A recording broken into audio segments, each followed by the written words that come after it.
niende niwe kule karibu ili babu Tunde akinihitaji mimi niwe wa msaada kwake. Nimekataa, hakuna kwenda kijijini. Wewe Tunde akuhusu nini wewe? Tunde babangu mimi. Kwa hivyo pia unaona nilifanya makosa. Hana haja na sisi.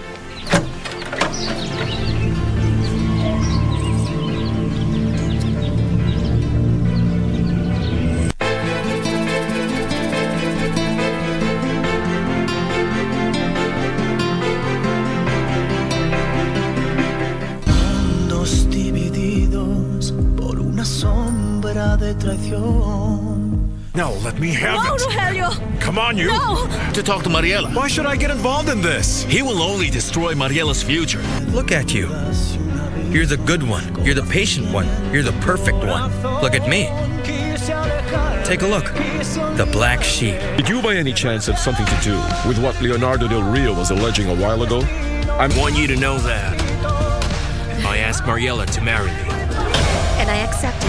So Alonso and I are getting married very soon. Lying heart.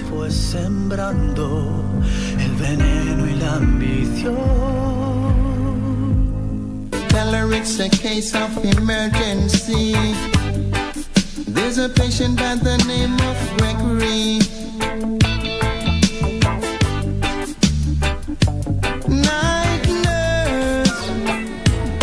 Imagine living in a world where there is no war. No, oh no. I never knew anyone so one of a kind. No, the way she moves to her own beat, she has the qualities. Absolutely, I love you just the way you are, girl.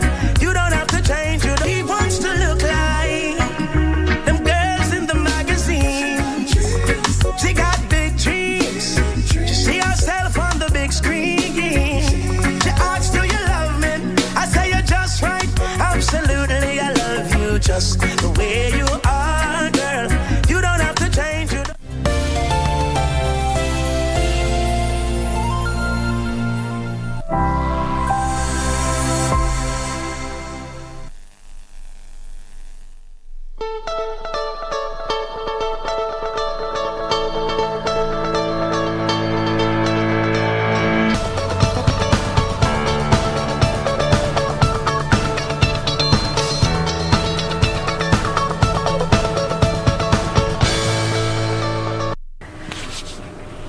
The 23rd of February 2022, you're tuned to Good Morning Kenya right here on KBC Channel 1. I'm Regina Manyara. So much is going to be happening in the course of the day. Remember, Sagana 3 is going to be happening, and we have both our television and digital crew down in Sagana to bring you blow by blow what happens at the mountain.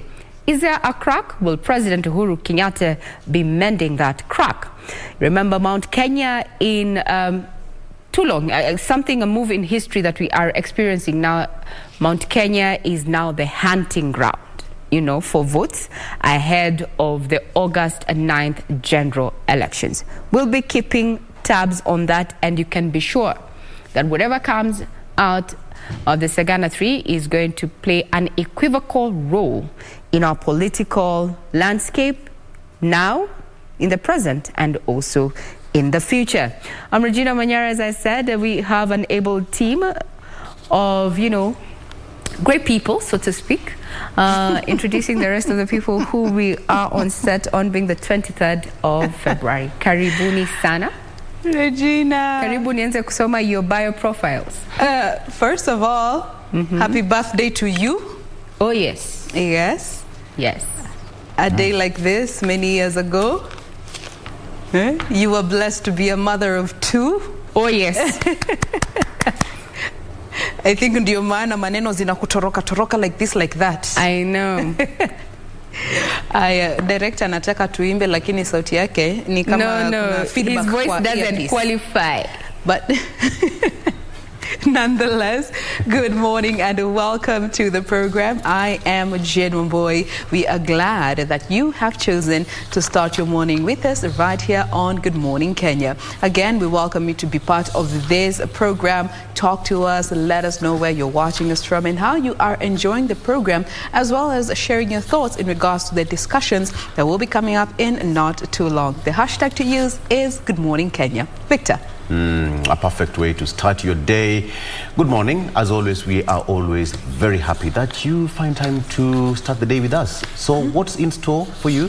Just stick around because it's going to be an interesting day. Having said, Regina just stated that the president is going to the mountain today, and what's going to be happening there, we'll be engaging our political analyst, that is Hamisi Bogo from Mombasa, and Dr. Rotiche in studio, just to help us to understand what is in store for the mountain region. But some say that it's not time for the president to concentrate so much on the mountain, but as it is a vote hunting block, over 2 million registered voters.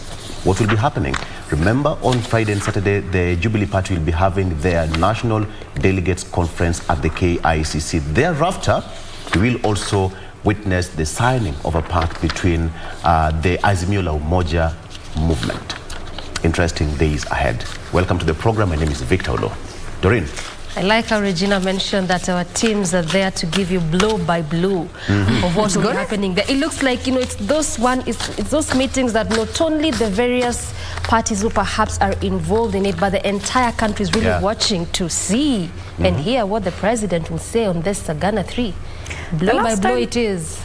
Yeah, Doreen, just to chip in onto that, the last time we had the president call his people, so to speak, when the general calls, the officers respond, right? Very quickly. We actually saw a shake-up in the political scene, and I'm sure Victor is going to be adequately addressing this as he tackles matters politics. Doreen, to you. And even when you say that when the president calls, like when he had Sagana 2, and you clearly saw the kind of influence he had, that all the 10 Mount Kenya region voted yes for that particular document, the BBI. So clearly when it comes to this Sagana 3, what next when it comes to political direction? A lot to be looking out for on this meeting. But we are here, that's why we are here anyway, to give you every detail of what will be happening there, as well as how the rest of the team has prepared as it pertains to this show. Clearly a lot in store for you. And also on the roads this morning, we shall be looking at Likoni Road, particularly on that stretch between the Southern Bypass and Jogoro, that is around the Airtel House. That is the already completed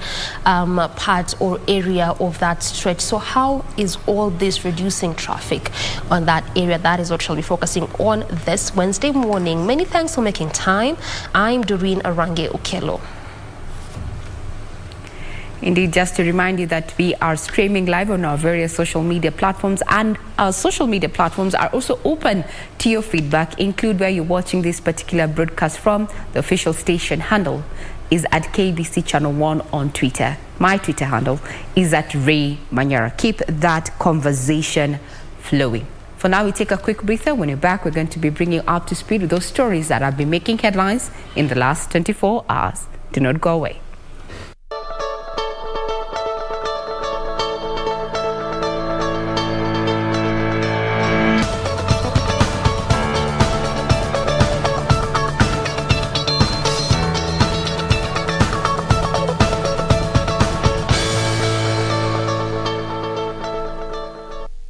And this is in the headlines. Now we start off with matters security, where a somber mood engulfed Ratuko, that is, village in the bandit-prone area of Baringo North during the burial of the late Jacob Kiptoitoi. Kiptoitoi met his death after armed bandits ambushed him while he was herding his goats. Over the past 2 months, an estimated 1,000 families have been forced to flee their homes in Baringo because of recurrent banditry attacks. Tension remains high in the area due to insecurity, leading to up to 17 schools being closed ahead of the national exams. Speaking during the burial of Jacob Kiptoitoi, who was killed by bandits while herding his goats, area leaders condemned the deterioration of security in Baringo and urged the government to stem the menace. Sitaweza nisiposhikwa mkono na serikali kusaidia watu wangu. Imekuwa ni aibu, ni uchungu, nimeshindwa kubeba na ninaomba serikali wanisikie. Kama wanasema mimi niko ndani ya serikali, malilio yangu yasikiwe. Wasikize malilio yangu kwa niaba ya watu yangu. NPR ambao tuliomba tukiwa na Senator Gideon Moi, tukiwa Mchongwe la Maiwe.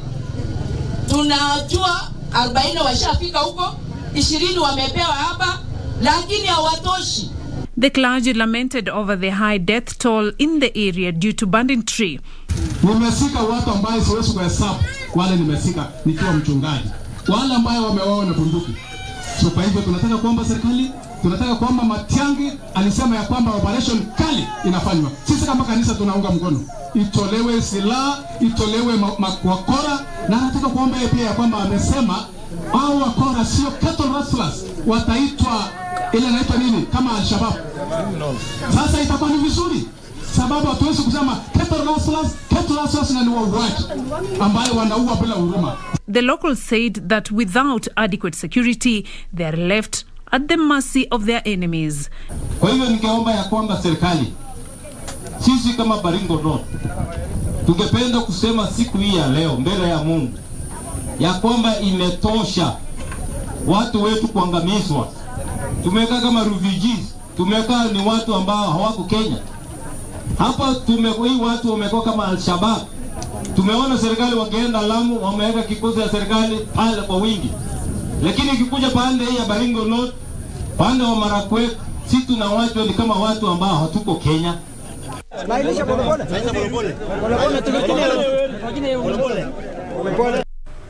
We'll be keeping tabs on what the security apparatus is doing down in Baringo and its environs there, given that come 7th, students are expected to sit for their national examinations, and the statistics indicate that around 300 of them might just miss that particular exam. Talking about matters of, elections and such, is that the vote rigging claims case facing Murang'a woman Representative Sabina Chege will now be heard by the Independent Electoral and Boundaries Commission next month. The case that was to kick off yesterday, being Tuesday, before the Commission's Electoral Code of Conduct Enforcement Committee was postponed following an application by her lawyer, Otiende Amolo, that the legislator was indisposed and currently admitted at the Nairobi hospital. Ben Chumba reports. Representative Sabina Chege on Tuesday failed to appear before the IEBC's Electoral Code of Conduct Enforcement Committee to substantiate her vote rigging claims she is said to have made at a public rally in Isibuye in Vihiga County on 10th February 2022. The respondent is not in attendance today.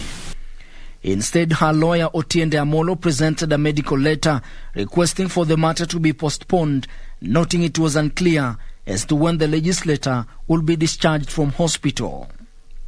Allow me to introduce to you a letter from Dr. Eric Munene Muriuki,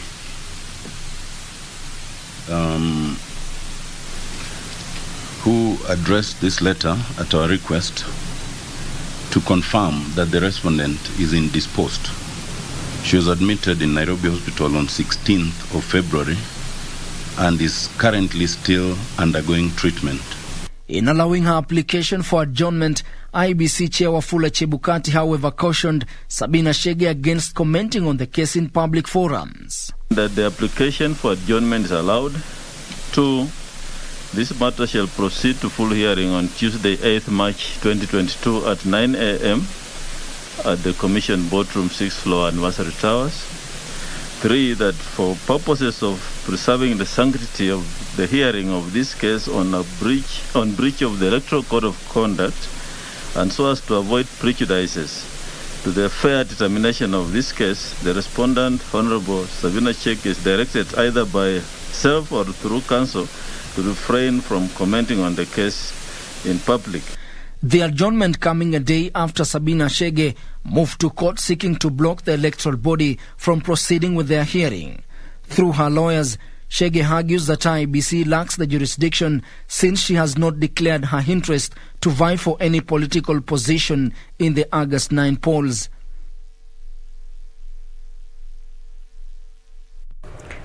And come that date, we are going to be ready to give you the live proceedings of that particular hearing. Now, still on the matters politics, the Orange Democratic Movement party leader Raila Odinga says his agenda is to transform Kenya to the path of a developed nation if elected president. Raila, who led his Azimio brigade in a vote-hunting mission in Taita Taveta, said he will free Kenya from the yoke of corruption and high costs of living. Raila, who was on his last tour of the coast region, pitched camp in Taita Taveta, wooing locals to join the Azimio la Umoja movement and be part of a new Kenya.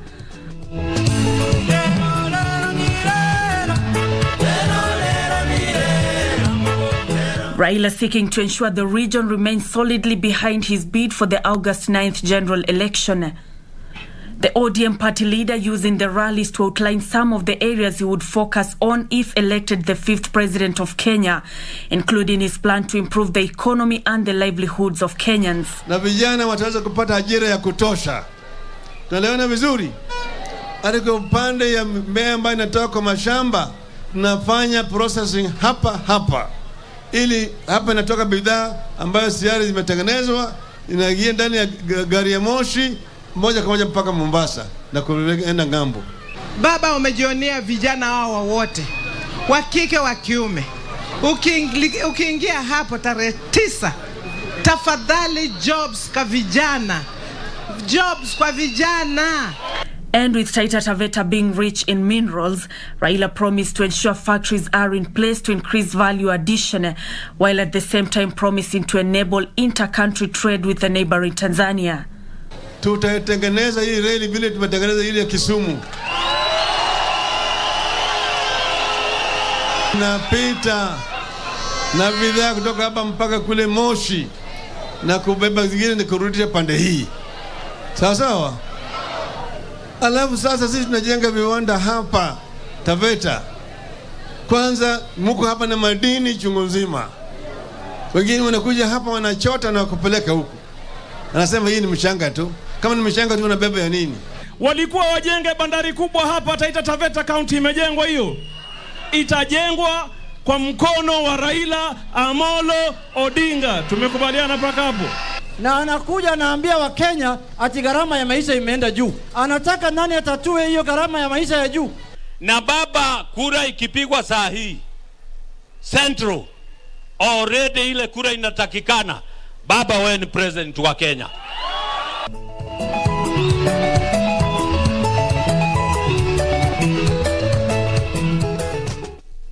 The political rhetoric there, indeed it is the season. Now, Green Thinking Action Party has a pledge to groom and develop competent and visionary leaders who will change the politics in this country. Kalua said his government will be people-centered, enabled by the transformative political leadership which aims at empowering Kenyan households and sanitizing politics of the country. Green Thinking Action Party on Tuesday held its National Delegates Convention at the Bomas of Kenya. It is here where the party leader, environmentalist Dr. Isaac Kalua, promised to reinvent the politics of Kenya to ensure leaders are accountable for their actions. Your president for the problem and the challenge that you have at your own place could be your MCA. Your president at that point where you are could be your MP. Your president could be your senator. Kalua said GTAB will endeavor to groom and develop competent and visionary leaders who will turn around the country's economy. In order to achieve all the things that GTAB proposes, we must localize our economy. Our current economy has largely copied and pasted from British blueprint. He at the same time faulted politicians who play dirty politics, saying Kenyans must reject such politicians in the upcoming polls. Politics in this country can be taken in the best way possible. Politics can survive and can change this nation without having to abuse nobody. Kalua, as I ever said, is not running for any position during the August polls, but instead ensure the party field candidates in the 5 elective posts, except the presidency. GTAP brings you to that opportunity. Every right-thinking person, those people who are thinking to go out there as independent candidates, this is an institution that brings together people for you, where incubation of best minds for the future will come together to change this nation one day at a time. Leaders who accompanied him, led by Makueni Senator Mutula Kilonzo Jr. and presidential hopeful Ruben Kigame, lauded the party's manifesto, even as they urged Kenyans to make the right choices on the August 9 polls. The launch of the Green Thinking Action Party perhaps serves as a litmus test to other parties seeking elective positions in August polls, challenging the parties to embrace green industrial revolution in their manifesto for better Kenya. Timothy Kipnusu, Bomas of Kenya, Nairobi. From the campaign trail, now we talk about matters climate, where Kenya is expected to host the 5th session of the United Nations Environment Assembly. The Principal Secretary in the Ministry of Environment and Forestry, Chris Kiptol, says over 2,000 delegates will come together to discuss climate change, nature and biodiversity laws, pollution and waste. 28 February to 2nd March, representatives from different member states of the United Nations, business leaders, civil society and environmentalists from around the world will converge in Nairobi for the 5th session of the UN Environment Assembly, UNEA 5, the world's foremost environmental decision-making body. The current crisis of climate change, nature and biodiversity loss, pollution and waste will dominate the agenda, with calls for urgent action. Environment Principal Secretary Chris Kiptol said the delegates will agree on policies to address the world's most pressing environmental challenges. Given the planetary crisis, these 3 planetary crises, we call on all countries and all supporters, civil society, businesses, to continue to support UNEP in making sure that we can set policies and influence laws and governance so that we can meet the objectives for the world. He added that it will create momentum for governments to build on and catalyze impact on multilateral environmental efforts to protect and restore the natural world on which our economies and societies depend on. We are ready for the event.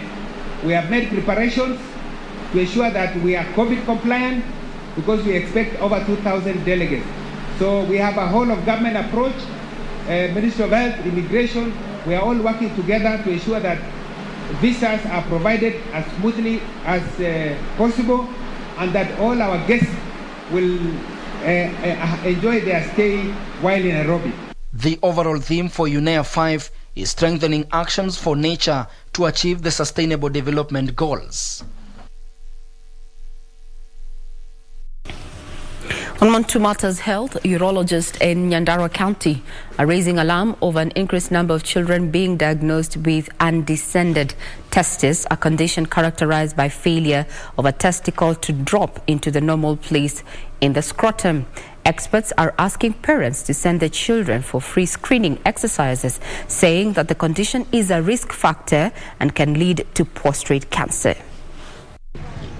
Experts in Nyandarua County say there is a connection between the rising cases of boys being diagnosed with undescended testes and home births. We have seen a lot of children with what we call undescended testes. That means their testes are not in the normal position. They are at a position maybe a bit higher, or we cannot even feel them. And it has raised concern among the urologists here, both the adult urologists and the pediatric surgeons, because we have seen it in big numbers compared to other places where we do this urology camp. We will probably be delving further into this to find out why this region seems to have so many young people with undescended testes, and also something called hypospadias, which is a malformation of the urethra in boys. And then for the adults, it's mainly enlarged prostate tissues, kidney and bladder stones, blockages of the urethra called urethrostrictures. During a 3-day free urological camp by surgeons from the Kenya Association of Urological Surgeons in Nyahururu Referral Hospital, the medics raised concern over an increasing number of boys identified to have undescended testes in the area. We rarely find them in old people. We commonly find them in children. The commonest cause of this undecided testes is usually what we refer to as a prematurity. So probably these children were born at a time that when their time gestation period had not reached term. So it's something we are concerned of because of the numbers that you are finding here. According to Dr. Muigai Mararu, the most common sign is when a healthcare provider cannot fill the testes during an exam. They say if detected early, the condition can be corrected through surgery. My message to mothers of this region is that, and all mothers in general, if you find that your child has undecided testes or the testes are not in the normally positioned area, you should have them checked as soon as possible by a qualified either pediatric surgeon, a doctor, or a urologist.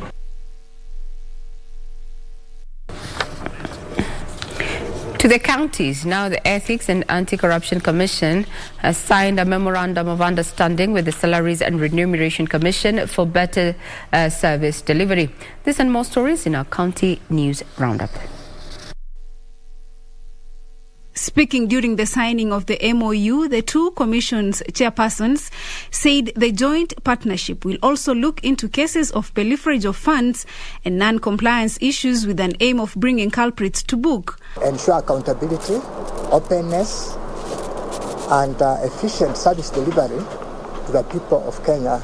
So we are approaching this from both non-compliance, but also from prevention. How can we help and work with all the public service institutions so that there is better compliance to the different advisories that the Commission issues from time to time. While the Kenya Medical Supplies Authority has flagged off an assorted consignment of essential medical supplies to 37 counties, the consignment was flagged off by the acting CEO John Kabuchi and is geared at strengthening the universal health coverage scale-up efforts. Today's supplies we are flagging off are valued at more than 200 million shillings.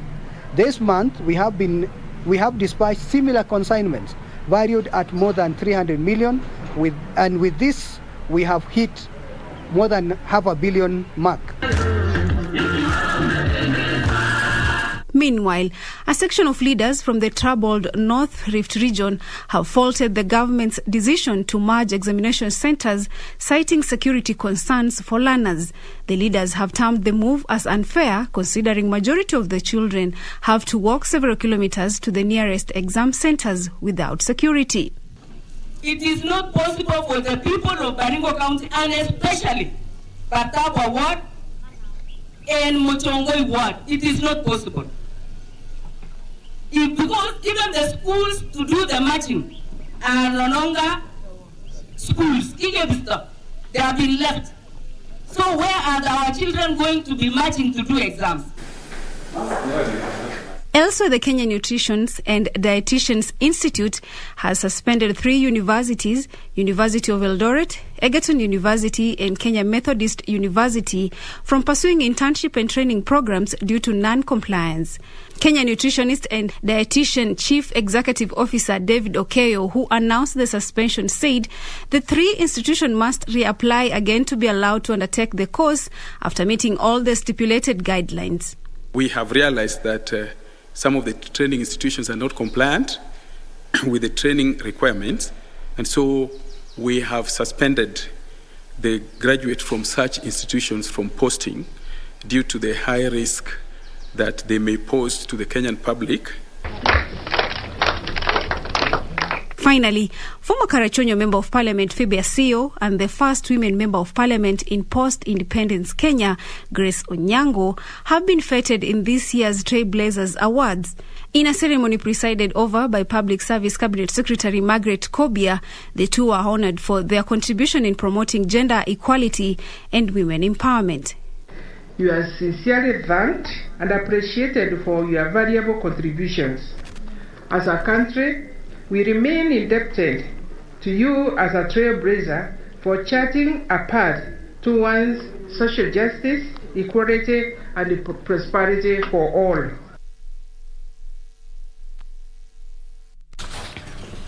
From the counties now we head into matters business, where savings and credit cooperative societies have been directed to conduct their annual general meetings, that's the AGMs, before the end of April in compliance with the law.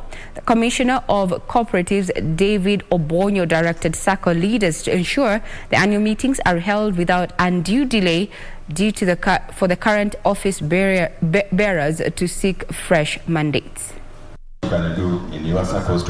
The Commissioner of Cooperatives, David Obonyo, says that a number of SACCO officials have overstayed their respective offices, blaming it on disruption caused by the COVID-19 pandemic that restricted meetings. Obonyo says in the last 2 years, some SACCO did not conduct their AGMs, meaning officials were in office without being given the mandate by members. Up to the end of April, let us conduct our annual general meeting as provided, because that is the basic principles of cooperative, that every year we must go to members to report progress and for members to guide us on how they want us to conduct our businesses. Hotels and tour companies are now leading in non-remittance of members' SACCO deductions, a sorry state blamed on the COVID-19 pandemic. We are encouraging the employer and the SACCOs to sit together and enter into an arrangement on how they can be limiting those outstanding remittances, within a span of an agreeable period. Low adoption of technology is still a headache for the cooperative movement, as cybersecurity remains a worrying risk for most SACCOs. We are working very closely with a number of about 50 TTS SACCOs to come up with a national-wide cooperatives that will have to offer platform for cooperatives to ride on in offering services. And we believe once we do that, we are going to reduce the cost of operation, and we are going to make it more tougher for anyone who wants to penetrate to the platform of our, especially small SACCOs, to become difficult. And by doing that, we will have protected the members' funds. SACCO leaders were challenged to develop innovative business models to accelerate growth amid stiff competition from other financial service providers. Juni Karisa from Mombasa County. Technology has been pitted as the solution to the supply chain challenges faced in the health sector. Health Chief Administrative Secretary Rashid Aman says insights from big data collected and analyzed through tech will be instrumental in ensuring Kenya achieves universal health care coverage goal. Now, the government is also seeking to streamline the healthcare supply chain by engaging local manufacturers. The health sector is highly dependent on the efficiency of the supply chain to ensure timely and safe delivery of supplies. However, supply chain challenges account for about 40% loss of value in health products. To know where the need lies requires consistent information gathering and dissemination between the public and private sector. The government is now looking to technology to tighten the supply chain challenges. We cannot continue losing resources, yet solutions to these challenges exist through technology. Africa must rise up and leverage information technology to enhance our healthcare supply and value chains, and to explore ways to strengthen their capacities and practices. This healthcare supply chain dialogue is about us creating a platform of everybody who's willing to put some information, some resources, some thoughts, some experience on the table so we can start transforming the healthcare supply chain. Aman said long procurement timelines impact the dispatch of medical supplies, proposing that the Procurement Act should be reviewed to save lives. I think that our Public Procurement Act is a good act, but I think it is too generic, too broad.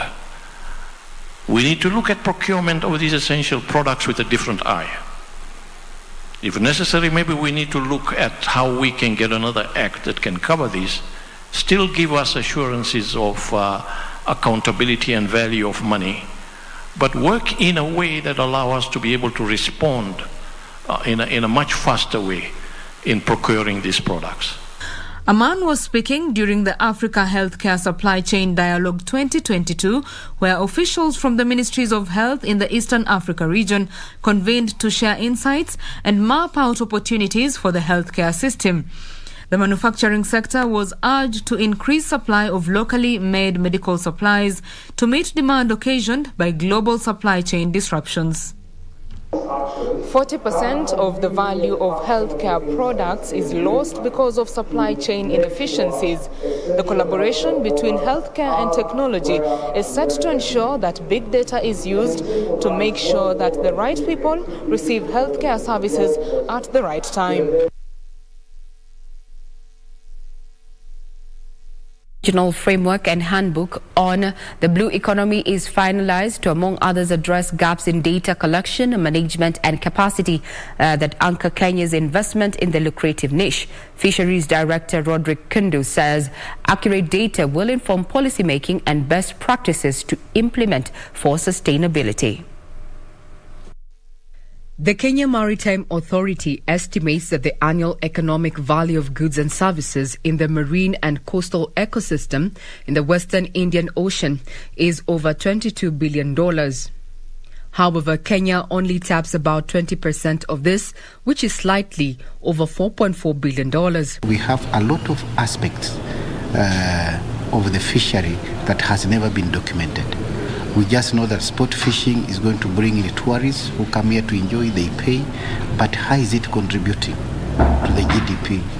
Experts cite, among others, lack of accurate data, capacity gaps and lack of harmonized policies as challenges hampering the growth of the blue economy sector. The blue economy fishery satellite account, it is a blue economy toolkit that is going to improve on data capture and analysis so that we get the real-time results so that the information is used for policy and management measures. To address this, 25 Eastern Africa, Southern Africa, Indian Ocean region member states, including Kenya, are finalizing a regional framework and handbook on the blue economy fishery satellite account that advocates for sustainable and inclusive fisheries exploitation.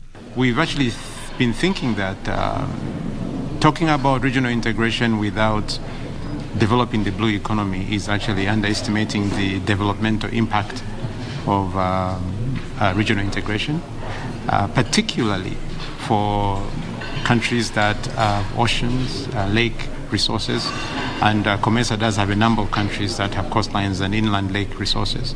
So we think that developing the blue economy is actually critical. The intervention will be implemented by COMESA and supported by IGAD. The public and private universities have been urged to embrace research and innovation in line with emerging global trends. Principal Secretary for University Education and Research, Ambassador Simon Nabukwesi, challenged universities to embrace best practices to ensure the output is globally competitive and fit for the development needs of the country. Stimulating research, innovation and entrepreneurship in Kenyan universities is critical to the development of the country's needs. This is according to the Principal Secretary for University Education and Research, Ambassador Simon Nabukwesi, who says research and innovation encourages an entrepreneurial spirit among the youth. Speaking after opening Meru University of Science and Technology Management joint workshop in Mombasa, Nabukwesi said universities should offer solutions to the development of the country by offering courses that meet market needs. Access to education, to quality education, relevance of that quality education, competitiveness in terms of empowerment of students through good teaching, good programs, and mentorship programs. While noting that universities in the country are grappling with limited capacity to research and innovate, the PS challenged universities to embrace best practices to become globally competitive. Outputs from the university, so that the outputs from the university are globally competitive and fit for purpose in terms of the development needs of our nation. They're looking, for example, at public-private partnership. He urged the higher learning institutions to exercise prudence management of resources, mobilization of resources, and planning.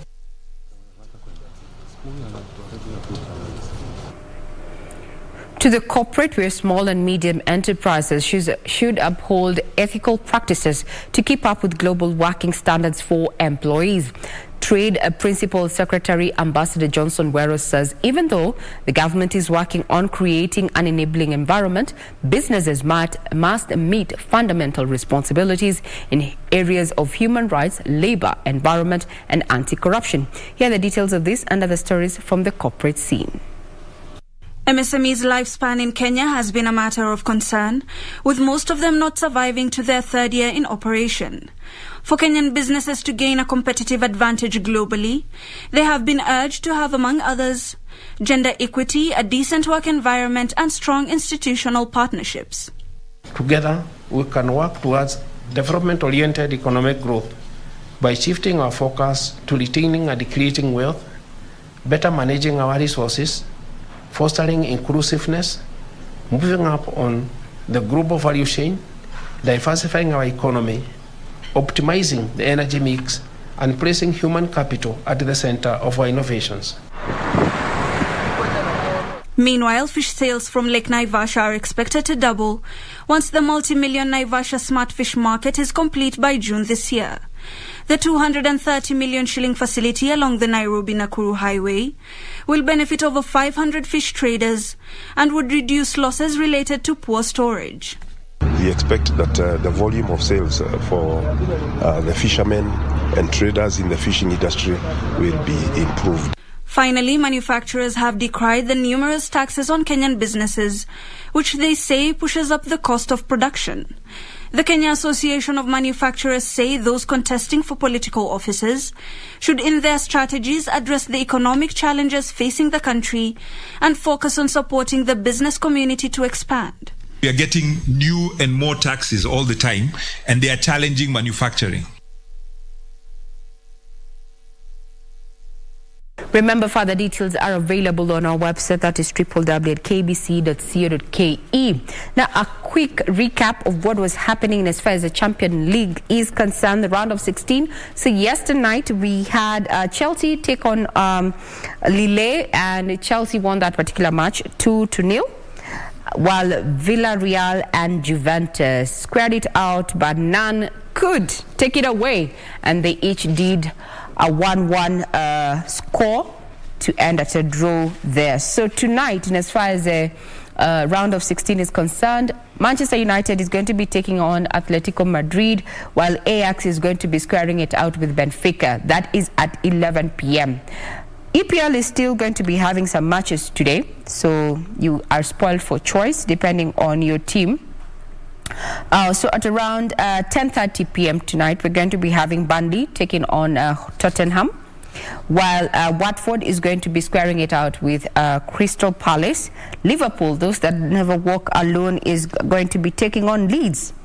So you're spoiled for choice, especially if you're a soccer or a football lover. Remember, further details are still available on our website regarding what is happening in our local sporting arena. On that note, we take a quick breather. We'll be right back.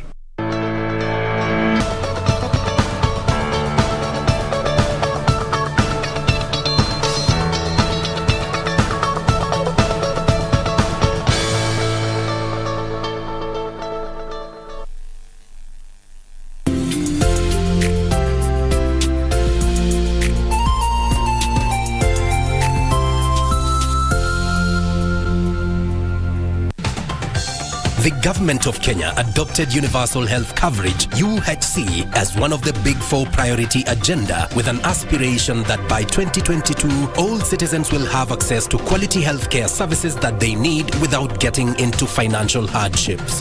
Don't suffer in silence. Visit the nearest healthcare facility and access affordable healthcare services that are now offered under the Universal Health Coverage benefit package delivered through NHIF. For those who can afford, please remember to pay the monthly contribution of 500 shillings. The government has put mechanisms for assisting those who cannot afford to pay. Register biometrically at the nearest NHIF office. Your family's health matters to us. NHIF. Leave no one behind. Keep abreast of the developments live from the National Assembly and the Senate. On our members of parliament. The questions. When is the construction expected to commence? The motions. Beg to give notice of the following motion. The debate. Will as many as one of you say aye? The statements. A statement on an issue of general topical concern. The petitions. Order number 4, petitions. Stay tuned to KBC Channel 1 and Radio Taifa for live proceedings from both houses of parliament from Tuesday to Thursday. Live, uncensored, unedited. KBC, your national broadcaster.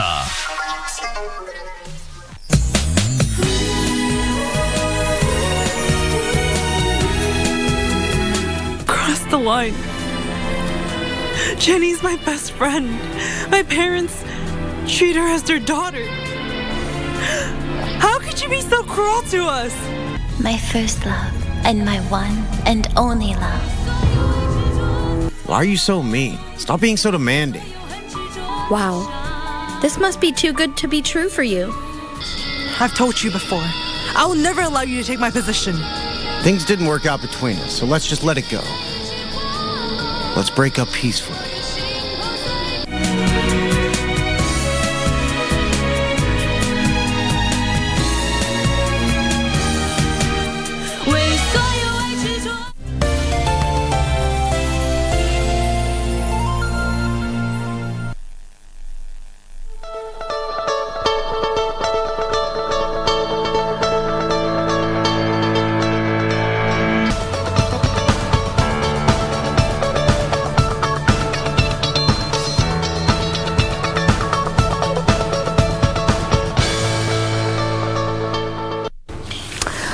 Welcome back. We continue with In the Headlines, getting to have a look at what the papers have for us today. We are still using the hashtag Good Morning Kenya on Twitter. At KBC Channel 1 is official station handle. Our individual handles ever remain to be at Ray Manyara, at Doreen Range, at Victor Olo, and at Jane Wamboi.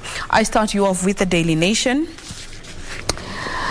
A very striking header right there today with a picture of His Excellency President Uhuru Kenyatta. And the question is, a lame duck king? Well, they go on to say that looking at the succession politics that, of course, started from way back since his time earlier on in his second term, the war has been at the president's door. And they go on to highlight 4 aspects of this, with number 1 saying members of a 2017 fallout within Jubilee Party after the nomination fiasco is still simmering. Number 2, they point out DP Ruto has made tremendous inroads into Central and outsmarted President Uhuru Kenyatta. Number 3, they say the region says it has lost the most in the president's war when it comes to counterfeits. And 4, Uhuru's reliance with, or rather Uhuru's dalliance with Raila Odinga is seen as a betrayal of the region's loyalties. But they go on to point out more in regards to the caption that they have put out here. And let me just read for you word for word what has been captured here. They say President Kenyatta today begins confronting possibly the biggest hurdle to managing his succession as he faces the hostile Mount Kenya region, which has rebelled against him and banked on his insubordinate deputy, William Ruto. They go on to say that this charming son of Jomo, who speaks fluent Kikuyu spiced with metaphors and imagery straight from the Mau Mau era, and whose allegories, on the campaign trail seems to have a mellowing effect on his audience, is losing grip on his subjects. The charm has worked for him before, but will it work for him today? This is in reference to the Sagana 3 that will be happening. And then again, critics have come out to question, why Sagana? Why specifically Sagana? And I do believe, I think it was last week in the papers, this daily, of course, they did mention that Sagana is sort of the president's quote-unquote launch pad when it comes to political or moves that he's making that are very significant to the political timeline of this country. So we will be seeing how that will be playing out throughout the day.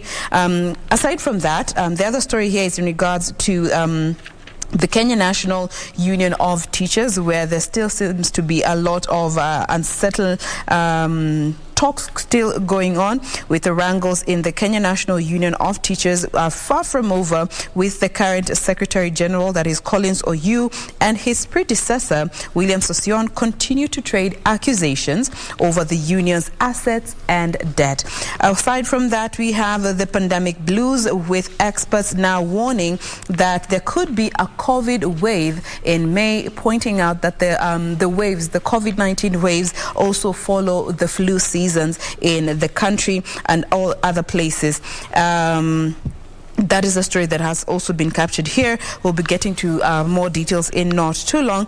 But for now, that is the front page of the Daily Nation for you today. Victor. All right, and on the front page of the Star here, why Mudavadi's big gamble yet to pay off?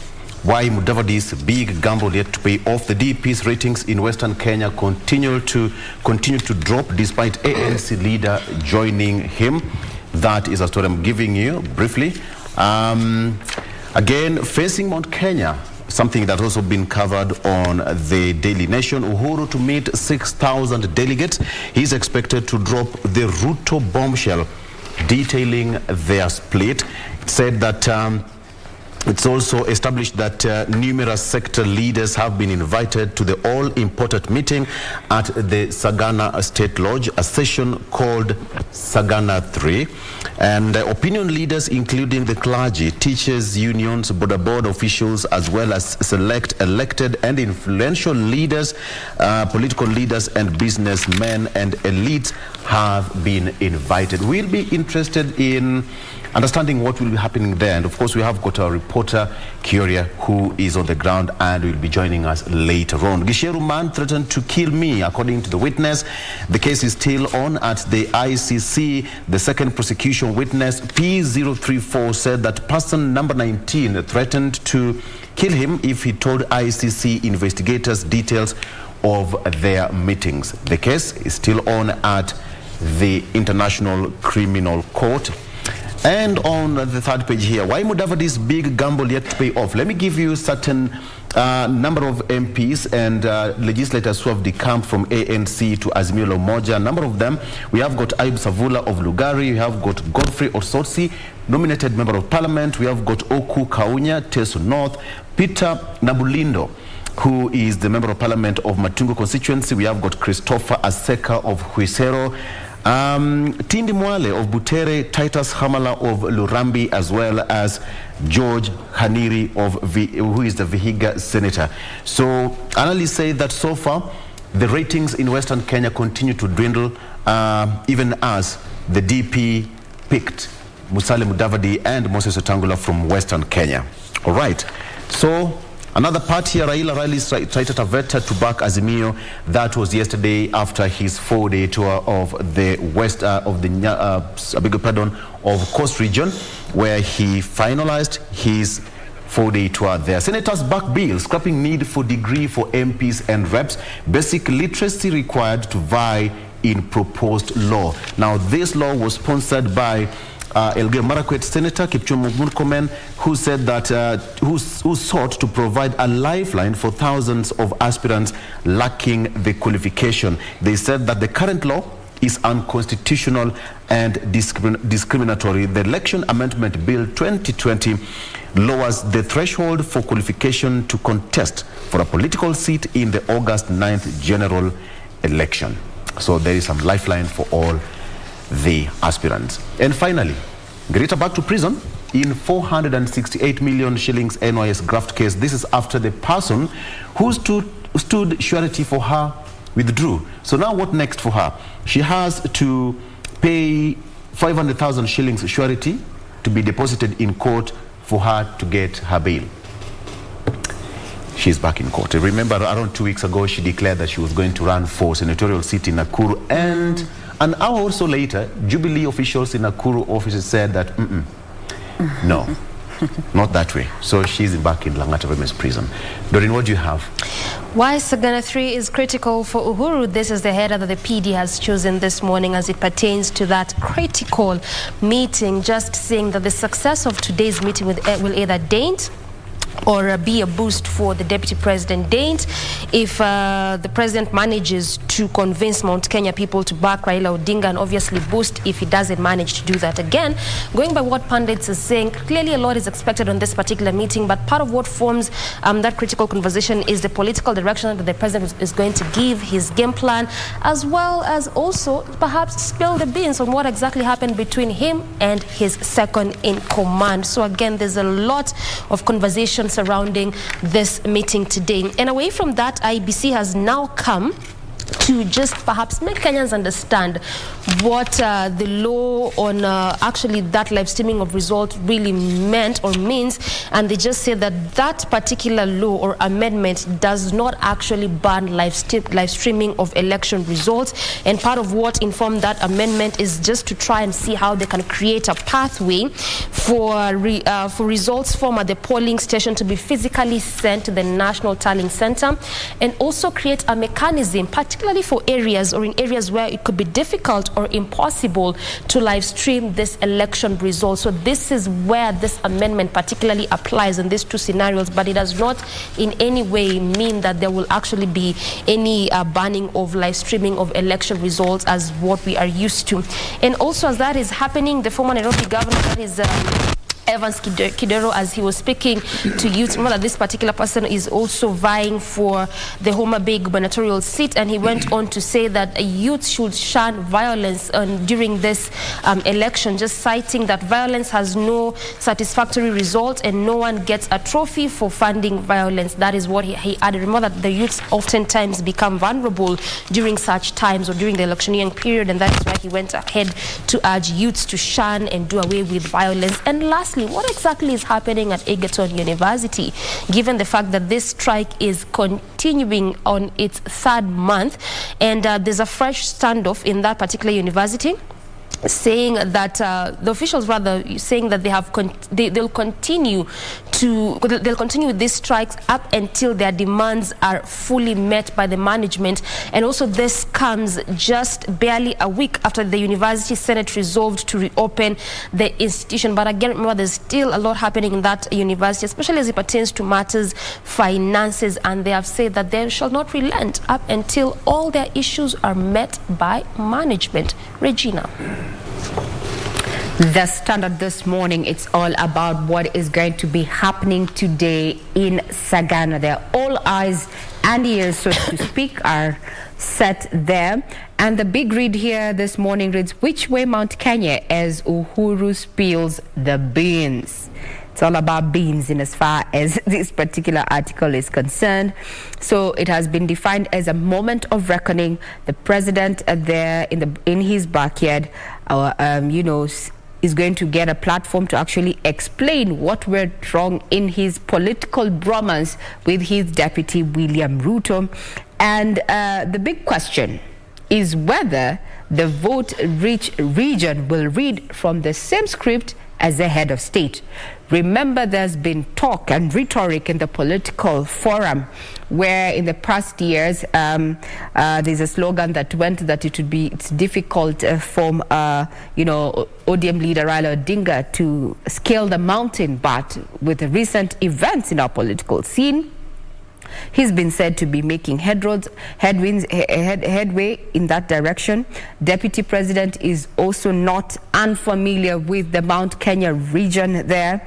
He's been traversing that area, seeking votes and such. So that's the main read. All eyes. The total number of delegates expected to grace that particular feat is 3,000 from across 10 Mount Kenya counties that are expected to meet the president at the Sagana State Lodge. We have both our television crew and digital crew on ground, we have Hunja Masharia on digital, as well as John Jacob Carrier, who is going to be bringing us up to speed with what is happening online. I can see various comments coming from different persons who are attending the Sagana State House, the Sagana 3, so to speak. And a hashtag is gaining momentum, and that's hashtag Sagana Declaration. Victor is going to unpack that as he hosts our various analysts this morning on, matters politics on The Viewpoint. So do keep it right here. Then also on the front page, we have Justin Muturi there, who now is, the presidential candidate for the Democratic Party, that is DP, coming out to say Kenya has become a cartel economy where farmers are neglected to allow profiteers to make a killing. This comes around the conversation and the hashtag that has been, trending on social media platforms, to be precise, Facebook and Twitter, lower food prices. This is a conversation that has moved from social media to mainstream media with various arms of government, even chiming in. Even ODM leader Raila Odinga has been quoted there during his political campaign, hinting at, matters of low cost, lowering the cost of food and such. It has become a political conversation there, having found itself on the front page. But now the National Assembly Speaker there, who is the presidential candidate for DP, also taking a swipe at matters of high cost of living. Now, my children can defend themselves in court. Those are the words of Migori Governor Obado, who says, I'm not responsible for the acts of omission of my grown-up children. And this is in regard to an anti-graft case that he is facing with the Ethics and Anti-Corruption Commission, seeking to have him and his 4 children forfeit assets worth 73 million shillings. Among the assets include the commission wants to seize a palatial home in Lavington, 2 luxurious vehicles allegedly purchased using funds stolen from the Migori County, and money wired to the children's account. According to the commission, that out of the 73 million shillings, 38,949,376 was wired to Obada's children for their university tuition fee and upkeep, and a portion was used to purchase 2 Land Cruisers V8, and the remaining 334,525,000 was used in the purchase of the Lauretia Ridge House in Lavington. In their defense, the 2 sisters argue that they're being prosecuted because of their father's political affiliations and denied ever receiving a kickback from the companies alleged to have been irregularly awarded contracts by the county government. Also on the front page is the state of preparedness in as far as the national examinations that are set to kick off from the 7th of next month. Threat to exams as teachers issue a strike notice. So an exam crisis looms as teachers are vowing to down their tools over pay. Now, Kupet will today issue a 7-day strike notice ahead of the KCP and KCSE tests.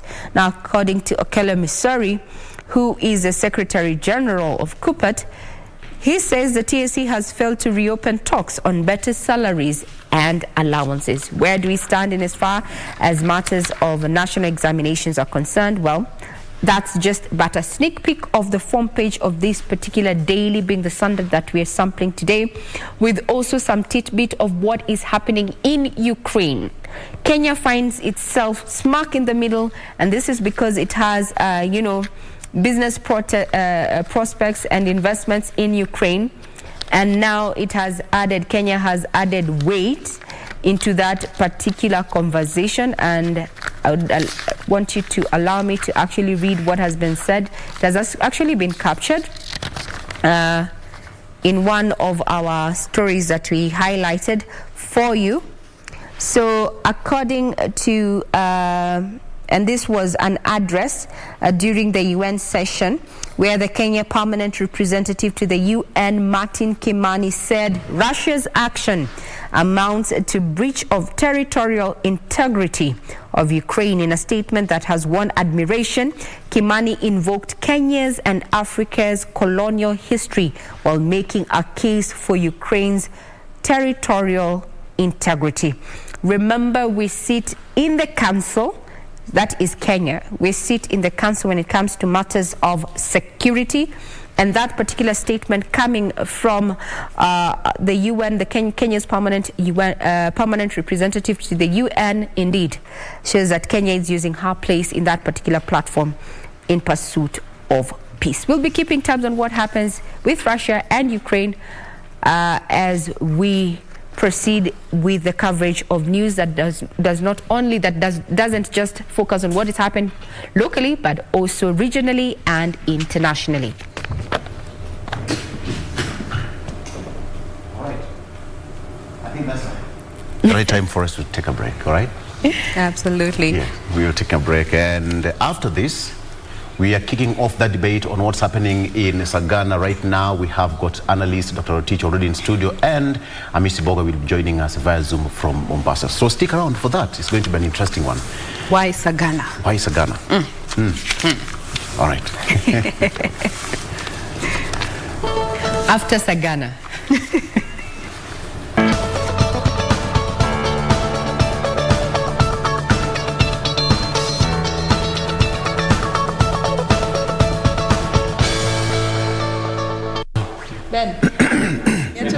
Sagana, after Sagana, in between Sagana, before all of that, we look at how the roads are looking like, and this is our focus today. This is actually Likoni Road there, and majorly why we are focusing on this particular stretch is just simply to track how this is impacting traffic. This is a stretch between the bypass and the section of Enterprise Jogo. Remember, the other section is still under construction. So what was done in this particular area was recarpeting as well as a bit of expansion. One of those roads that was in sort of a poor state, doesn't really cover a wide area, but still was necessary given the fact that it leads to a lot of industries and companies, especially in areas around industrial area as well as Enterprise Road. Also, in addition to that, it is a residential area. So again, a number of estates around this particular place. Of course, estates such as South B there, as you head over to some sections of Jogo Road as well as Donholm, all the way past the Enterprise Road. So this is what had been happening on this stretch. Part of what had delayed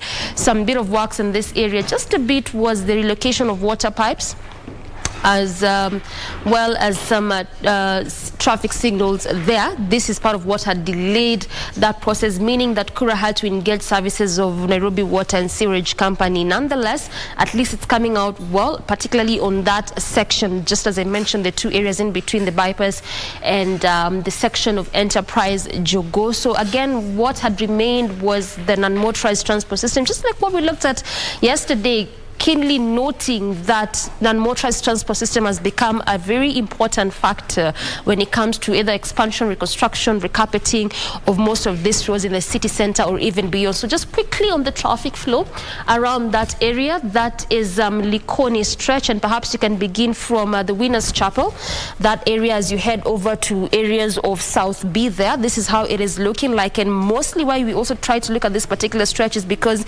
it oftentimes serves as a very good alternative route for those using Mombasa Road. We still know that there's still a lot of ongoing road works, especially on the stretch along Mombasa Road. So this can serve as a good route if at all you do not want to make with the heavy traffic on the section of Uhuru Highway, knowing fully well that there's still an area which is still closed just a bit around the area of Uhuru Highway, just as you leave or in between Kenyatta Avenue and the University roundabout. But back the traffic flow, this is how it is looking like. Nothing is changing at all. Still moving at a very, very swift pace on both lanes or on both sections of this particular stretch. This is as you leave Airtel Center, coming all the way through Likoni Road before you get to that mini roundabout. That is the Enterprise Likoni roundabout, as well as just before you leave that particular roundabout, all the way as you head over to Enterprise Jogo roundabout. However, around the Enterprise Likoni roundabout, this is how it is looking like. Look at that heavy kind of traffic throughout this entire roundabout. And again, this is why it was necessary to expand or recarpet the entire stretch of Likoni Road, simply because, like I mentioned, it is one of those busy roads, especially when it comes to just there are a lot of ongoing activities, given the fact that there's a lot of companies and industries around this area, particularly as you enjoy into areas of enterprise. And this is also one of those major reasons as to why you would be spotting or seeing heavy kind of traffic, particularly around this roundabout. Not one of those major roundabouts, but even at that, still heavy traffic would be witnessed because of those reasons that I've just given you earlier. And still nothing is changing around the roundabout. Still heavy kind of traffic there. In fact, in some sections not moving at all, just at a standstill. Some areas moving at a very, very slow pace. But look at that.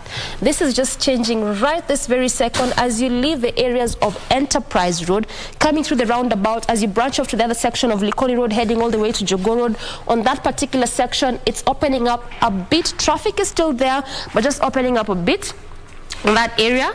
So at least on that particular section, manageable kind of traffic, as well as you leave the roundabout, coming through Enterprise Road all the way before you get to the Bunyala roundabout on the other side of Mombasa Road. On that section, moving at a very, very swift pace. So again, if you're using this route or you intend to use this route, especially as you come to the city center, that right now is the best time for you to be doing that. On the other side of Likoni Road, as you head over to South B, areas of Plainsview, still not bad at all.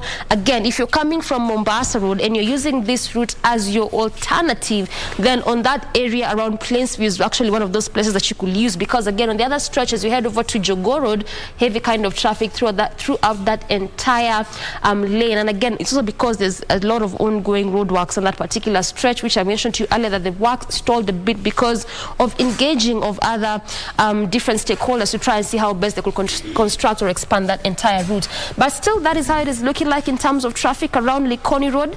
Not so bad, much as there's a bit of traffic here and there, but at least not really that bad. So if you intend to leave your homes, a good time, your house, perhaps coming to the city center, it's a good time for you. Or even if you are on the road, still is a good time for you to be doing that. But again, just like what we looked at yesterday when it comes to the stretch around Upper Hill and what has been happening on that area, this again would remain a key area of focus up until we see these areas where we are seeing the incomplete works, particularly on the non-motorized transport system area, up until we see that complete, and at least having the public being able to use the areas designated for them, that is the motorcyclists as well as pedestrians. But that is how it is looking like in terms of traffic on the stretch of Likoni Road.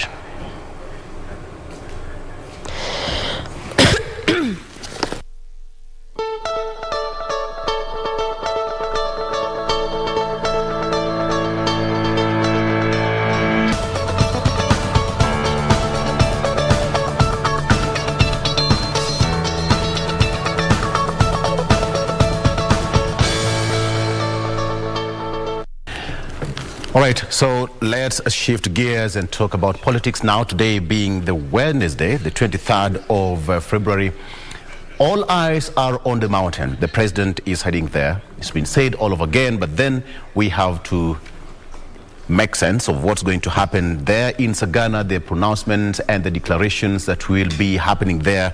10,000, 6,000, thereabout delegates to attend today, and the president is facing the mountain, quite literally, so to speak. And in studio, I have Dr. Rotich to help me unpack that.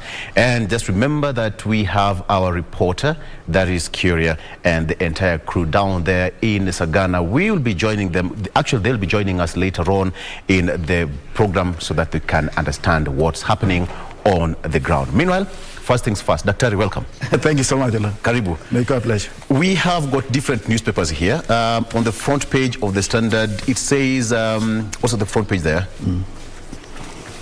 What's the front page? Just go ahead. Just read it. Which way Mount Kenya asked Uhuru to spill the beans?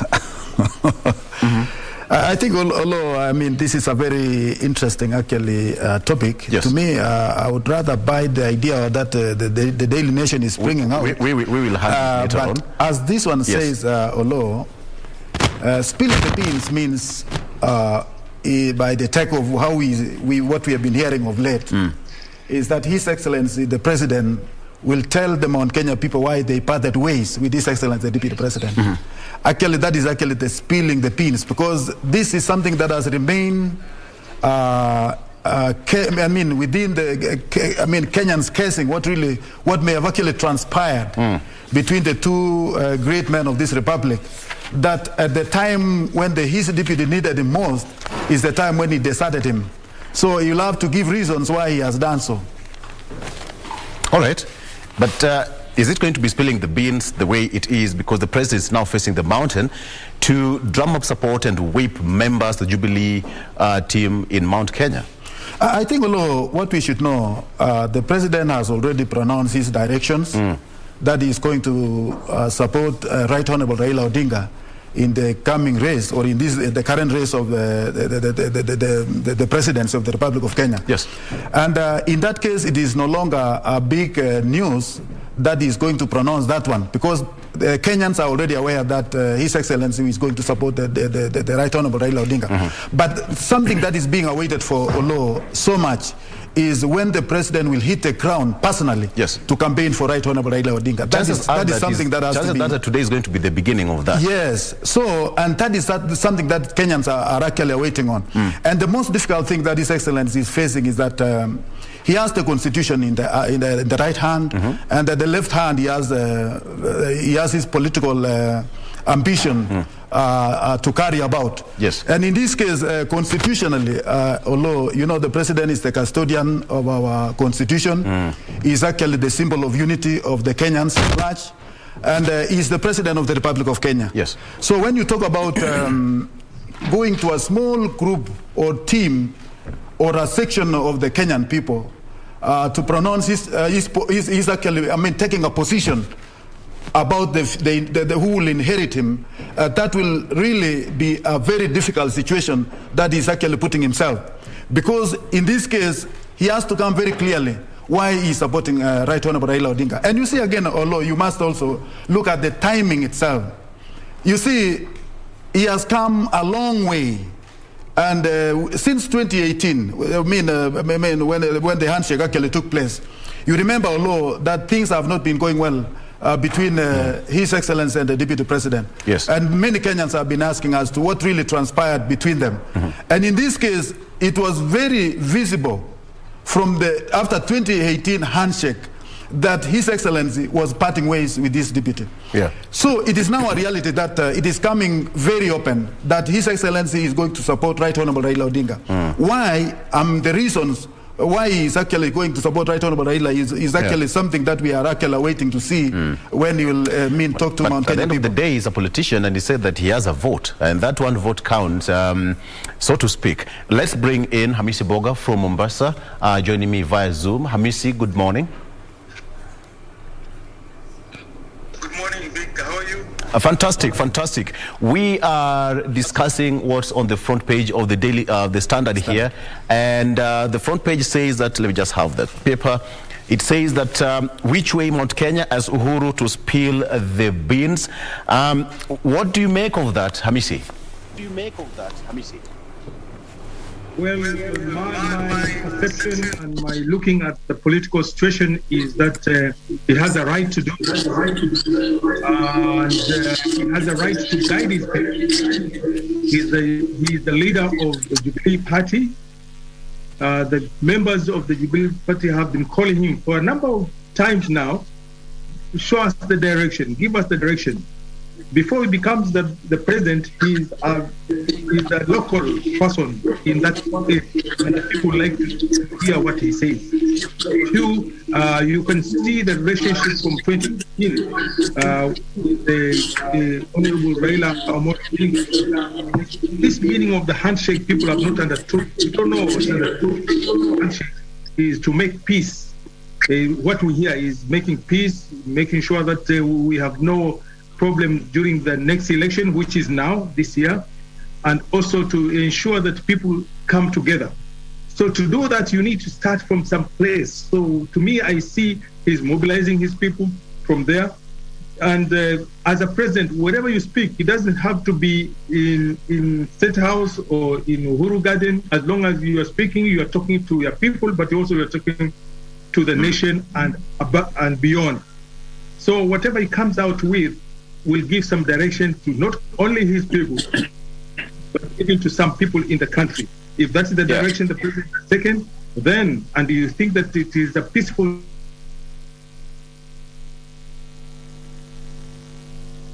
about people's sustainability, I think people will follow. So he will. Much as you said that people will follow. Direction. Yes. Amisi, Daktari says that it's quite not so good for the president to face a certain group of people, all right, to make his declaration. But this is a delegation from the mountain, and we've seen most people do delegations. This is the third time the president is going to Sagana. Actually, it's now been christened as Sagana 3. Is it just a group of people, or how important is this meeting? And let me answer you while contributing. It's 5 months to the general election. When you want to start something, you start from home. So if it was only a month to the election, we say he was talking to his people only. But now he's beginning. Yesterday he was meeting a number of people from Tenerife, from Isiolo, and from Marsabit. So it may not be the only group that he's meeting. But that group wanted, if you have been here with us, that group has been asking for direction. And they said, tell us. Instead of telling one by one, he's saying, get a group, I'll make my proposition. 2, he's talking to his party. So his party in that region, so he can be able to guide them. So I see no problem as to what he's saying, but we see the direction, and that will be a political move. And whoever is opposed to that may have a different strategy, but we see that one. And also because of what is happening, people have been asking, some people are coming to tell us here, you have not spoken. So he's now going to speak. So some people have gone to his area and they have spoken. So he's also getting that responsibility of speaking. So let's hear. In fact, the best thing is after this, analyze the direction of the political setup in Kenya. We see the movements, because people are expecting quite a number of movements shifting from this side to that side. We see alignment. We see coalitions. So, and beginning from 25th onward, the coalitions will have some shape. The NDC happening on 25th and 26th at the KICC. Yes. All right. Just to bring in Daktari here now. Daktari, you've been answered. The president had to go back home. You see, Olo, I think what I'm trying to analyze, Olo, is how the president will practically approach up the whole thing without necessarily compromising on the constitution. Yes. You see, he has to provide Kenyans. How will he compromise the constitution? No, what I'm saying, with him, he has finished his term. He's in his final tenure. The only thing that he can do is to suggest. But when it comes to the real campaign, in my own view, Olo, you cannot go to a campaign trail without necessarily compromising on the mandate that you have as a unifying factor. That is my concern, Olo. Because when he will entangle himself with muddy politics, people will call all sorts of names. And he's calling all sorts of names to a constitutionally we are talking about the presidency, which according to our constitution is a sanctity, it is a unifying factor. It is the direction where Kenyans believe in. We are talking about the executives, which in itself is the custodian of the law and order. So in this case, when you talk of proposing a direction, because I don't think it will I don't think it unajua, we are known to the position of the executive giving directives on what should be done. So the same directives, how will he approach up the whole scenario of taking side without necessarily compromising on the uniting factor that is provided by the Constitution? We all remember that the president is also a politician. He's also a politician. Let me tell you, Olo, yes. I think I know he is a politician, but he's the chief executive of the land, as it is now. Until he hands over that, that's what, that symbol of power is still is everything that we have in this country. Yes. He's our president, he's our unifying factor, he's the face of Kenya. So, I mean, when you talk about the constitutional rights, he's the one who protects and upholds the Constitution. How will he actually execute the political partisanship without necessarily compromising on his position as a president? That is my take. How will it be implementable? So in this case, I think it would have been even more better for him to use proxies or defund the process than participating openly in the campaign trail, that muddy environment. What I'm looking at it, Olo, is that you see, when you look at the president, you see the sanctity of the land. You see the unity of the land. The moment the president takes sides, even the lineup of the government machineries will take side. What will be the other side of the divide do? Okay. Even after this, if election will be done today, and you yourself, instead of you being the overseer of the smooth process of the election process, so you want, and also, I mean, making sure that the Constitution has been applied to the letter. Now, in this case, I'm trying to imagine how he will go or involve or participate personally in the campaign trail without necessarily compromising his position as the head of state and as the unifying factor. We've seen this in internationally. President Obama campaigned for Hillary Clinton. He went ahead to campaign for the president right now, and there is nothing wrong with that. In the American democracy, although I think the understanding of the American people, this is an open society that they understand the limits and the limits of the presidency. In this case, you are talking of an African society whereby they respect the law to the letter and they see the law in the personality who leads. So when you look at the president, you see the law of the land. You see that somebody who has every right to give direction, which of course must be followed, but which must be bound by the Constitution. Are you getting what I'm saying? Sure. So in this case, I'm trying to imagine a law how it will be.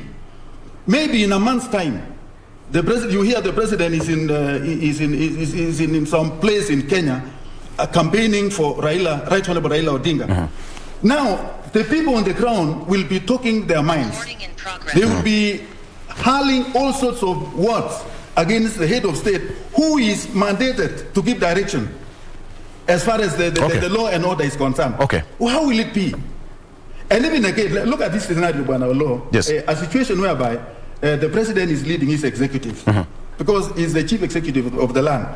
All the ranks and files that are mandated to execute a non-partisan campaign, manage the campaign process, are the same people who are giving the direction on where the people should vote. How will you compromise the two? Okay. Allow me to take a direction before we compromise the show, and then Amis Boga will be back with you shortly. For now, let's just pay some bills, and we've just started Sagana 3 loading. We'll be right back.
bwana yako mmejenga nyumba ngapi Nairobi?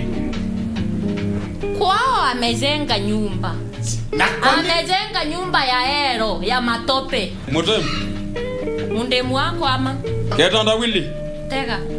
Nyumba yenyu hakuna mlango. Simulisukua mlango. Kitanda wili hapa ni shule.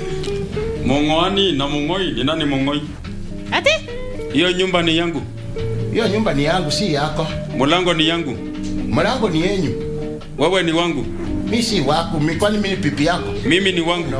Wewe na wewe ni Kiswahili ya ujui ama ni nini? Hiki kimutu kinaongea na mna gani kwa?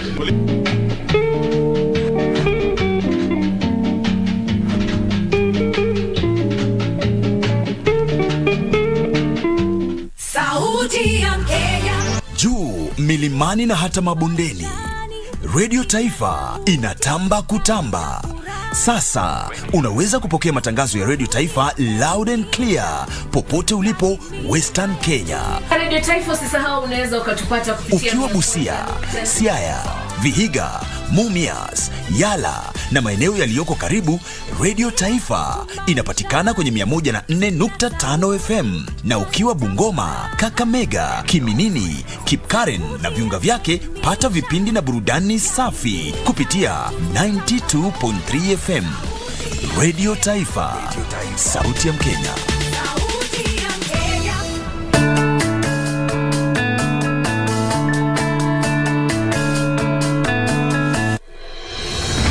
Chini ya uongozi wa Rais Uhuru Kenyatta, serikali imewekeza vilivyo katika sekta ya kilimo ili kuongeza uzalishaji chakula na pia kulinda mapato ya wakulima. Wiki hii kwenye Project 254. My administration is currently reforming the sector by increasing output and productivity, boosting incomes in agribusiness, and ensuring household resilience and food security. Alikuwa sisi na njaa, lakini wakati Uhuru alikuja, sisi nasema asante kwa sababu hii mtu anapatia maji ya irrigation. Tunalima mchele na inatusaidia. Tunaweza kusomesha watoto, tunaweza kukaa kama mkulima anakaa kama mfanyabiashara mwingine. Hatuna tofauti sana. Sasa maisha tunaona maisha sasa ni mepesi.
Samburu County, County 25, is located in the former Rift Valley province and covers a total land area of 20,182.5 kilometers squared. It shares its borders with four other counties: Marsabit to the north and northeast, Isiolo to the east, Turkana to the west and northwest, and Laikipia and Baringo to the southwest. Headquartered in Maralal town, Samburu County has a population of 310,327 according to the 2019 Kenya Housing and Population Census. The Samburu people are closely related to the Maasai, who mainly occupy the county. The Samburu rely on cattle as their source of livelihood. Their main food consists of maize, milk, and blood, a delicacy that the Maasai people enjoy. Other ethnic groups living in Samburu County include Rendile, Turkana, and the Borana. They rear cattle, donkeys, camels, as well as goats. Samburu County has 3 sub-counties, that is Samburu East, Samburu West, and Samburu North, covering the county's 21,000 kilometers squared. The county comprises 3 constituencies, Samburu West, Samburu North, and Samburu East, with 82,787 registered voters as per the 2017 Independent Electoral Boundaries Commission register. The main economic activities in the county are tourism, pastoralism, and commercial businesses. Samburu County is a paradise for travelers seeking fun, adventure, unique cultural experience, or just pure solitude off the beaten tracks and the fast lanes of urbanization.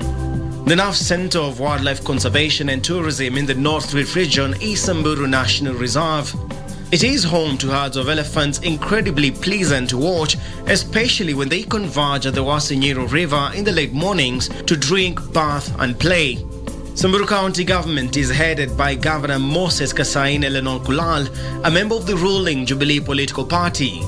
Lenol Kulal was the first governor following Kenya's devolution to county administrations.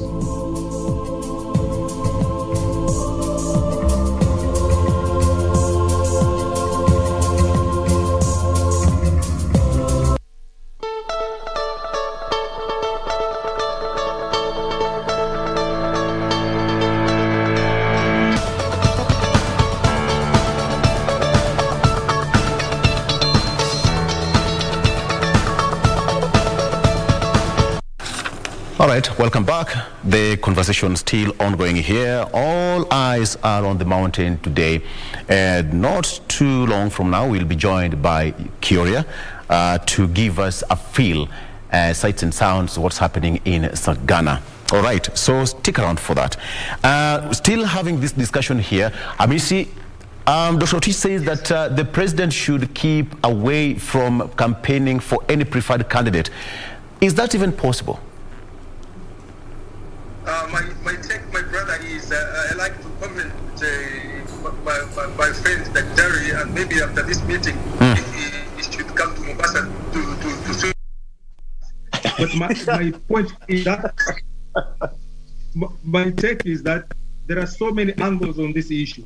On the meeting of today, on the meeting that will come for the NDC, and also the future of the political. And when we talk about the president, and the Constitution talks about the presidency, let's also open the discussion. If the president is going to take, how about the deputy president? Has he taken sides? Is he campaigning? Is he not part of the presidency? So, in politics, all is possible. And this is what we're saying. He has a right to campaign. He has a right to his people. He has a right to talk to all Kenyans at different angles. And he has been requested direction. And he's a leader of a political party that has in the next government. So he's playing a delicate role to play all those roles. So when we say the president, especially with the current constitution, let's talk about the presidency.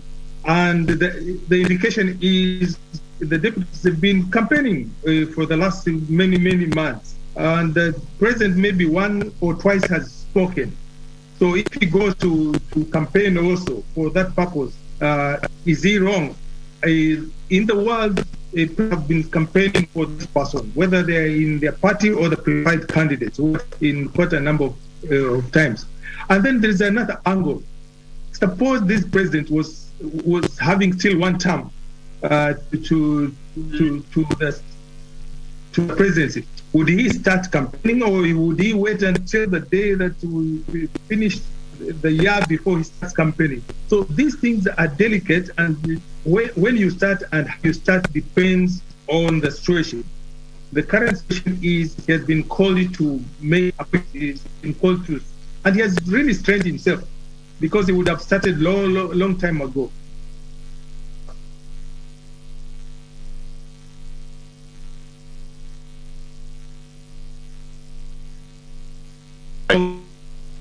Okay, and it is quite important. I'm just coming back. is why is everybody jittery about the president heading to Sagana tomorrow? Actually, today is in State Lodge in Nyeri meeting delegates, and tomorrow the Sagana 3 will happen. Why the jittery?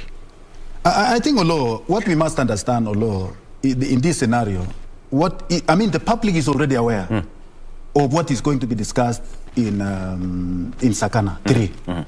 And you know, Olo, even among the Mount Kenya people themselves, you have heard of Rigathi Gachagua, you have heard of Ichung'wah, you have heard of all these guys. Yes.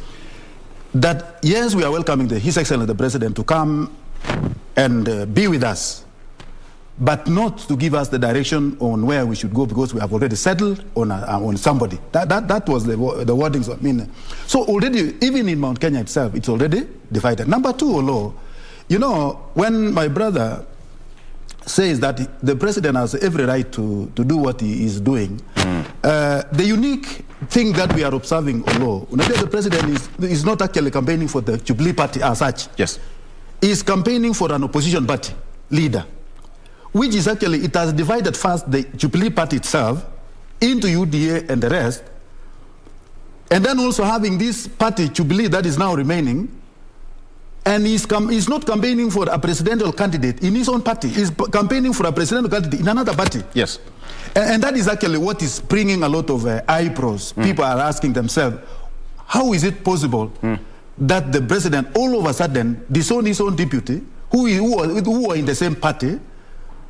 And of course, you remember, the ten yangu, that was pronounced by none other than His Excellency the President himself. Right. So in this case, by changing the mind all of a sudden and supporting the opposition, I mean, it is being perceived widely as something that should not have happened. Okay. But in this case, it has happened. Let me ask you, we all know that the president and his deputy never see eye to eye, right? But why?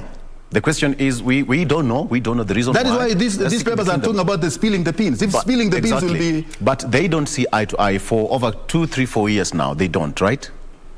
So how did you expect the president to campaign for his deputy, yet they don't see eye to eye? In fact, the most excellent thing that should have been done, Olo, another person from Jubilee Party should have been proposed to take over the position instead of the deputy himself. I mean, whoever the president would have preferred to inherit him.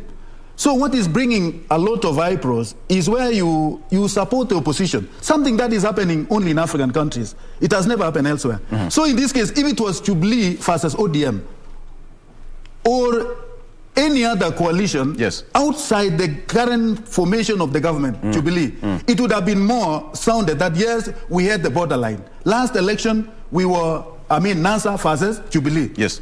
In this case, it would not make a huge difference. People would be fighting on the same party lines. Okay. But this battle that is going on now is a different battle altogether. Yes.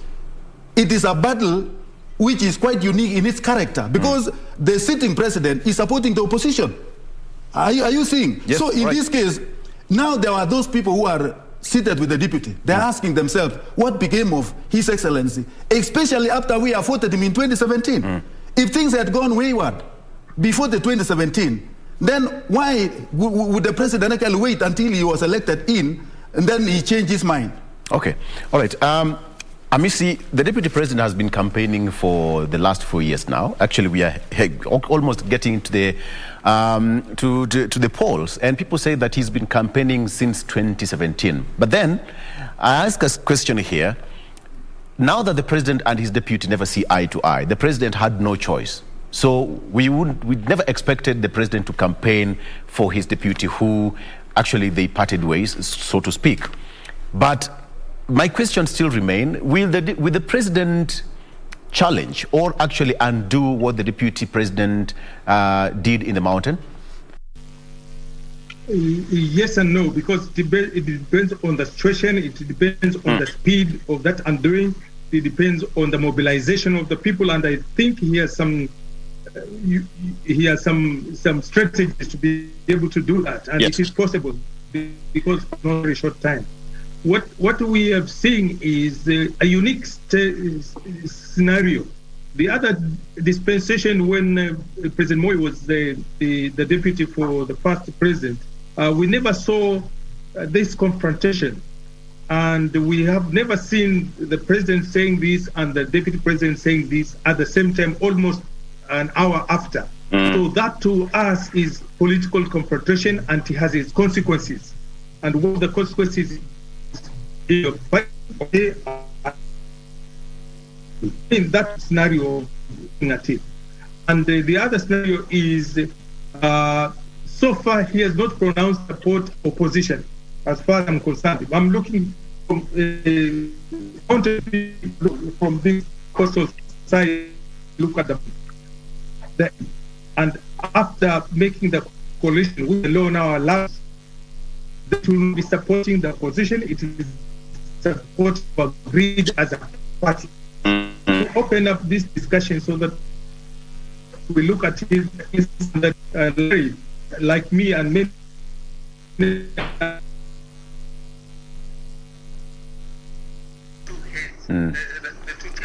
All right. It seems that Hamisi has just decided to swim into the ocean. We'll get back to him briefly. Of course, we've lost Hamisi. All right, Hamisi, we are getting back to you shortly just to rectify that link. Dr. Arik, my question still is, will the president undo what the deputy president did in the mountain? I think, as my brother has said, Olo, I think it depends on the current strategy that the president actually and his Jubilee team will come up with. Because already a big damage has been caused. In the sense that Mount Kenya, for you to bring Mount Kenya on board, you need a bigger strategy and the supersonic speed that you will make sure that you touch every region in Mount Kenya within a short time. Because undoing that has been done for the last 4 years, although it is not going to be a very easy job. And already people have taken position in Mount Kenya. There are those who are stuck to UDA, there are those who are still with Jubilee, there are those who may have KANU, there are those who are... I mean, people have already taken the position. And undoing these positions that have been taken will be the most difficult task to do. And in this case, it depends entirely on His Excellency the President and those who are within the management or planning team. Because it is not going to be easy. That is my take. All right. So it's going to be a big battle for the president to recapture the mountain the way it was, because it's been perceived that the deputy president has made several inroads, so to speak, in the mountain. But then a lot of disquiet still remained up there because the president never spoke. So do we expect people now to start shifting allegiance?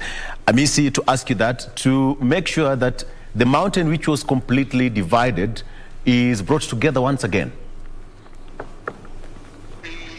Yes, let's speak philosophically, yes and no. Depending on, because there are quite a number of from the mountain who are being completely to hear what the president says. If he says, then those people will be doing exactly what the president did, and they're not true. So we are saying there will be quite a struggle, as the has said, from today's movement. You will see that into the Jubilee Party or outside the Jubilee Party, and that will affect the way we look at politics in the region. This mountain region is very important. Look at the voting capacity, even a quarter of the mountain direction. And people are looking at even 1/3 of the mountain. If it moved to one side, that side, than some people before. Yeah. But any position with the intention of numbers would not underestimate the mountain region. And you can see it coming. And it's the only, if you look at the deputy president having come to there in time, there must be a reason why he sleeps in Meru, he goes to, he comes, people vote, and he has every right to do that. And if somebody else wants those votes, they have to do another strategy to undo what has been to happen. The way we see things, a lot of shifting, a lot of movement, beginning from today. And again, we come. Politics is a very funny. One day if you were there before, like us, when you say Kibaki, it wasn't okay. quick. All right. So. Let's now bring in JK himself, Jacob Curia, to give us a feel, sights and sounds of what's happening on the ground. Jacob, good morning. It's a very cold morning. I guess you are in Nyeri. What is happening down there? You're right, Victor. We are in Nyeri, Mathira sub-county, or Mathira constituency for that matter. This is where the state lodge is. It's not really cold. It's cold a bit, obviously, because of a morning chill, but it is not as cold as you would say.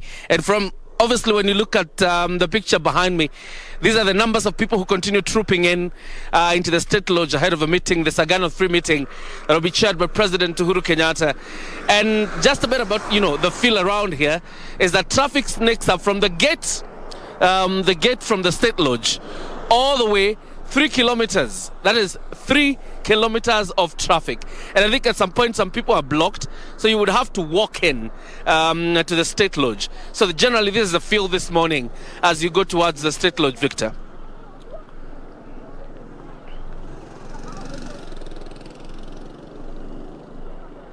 Okay. What do you think is in the plate for the president?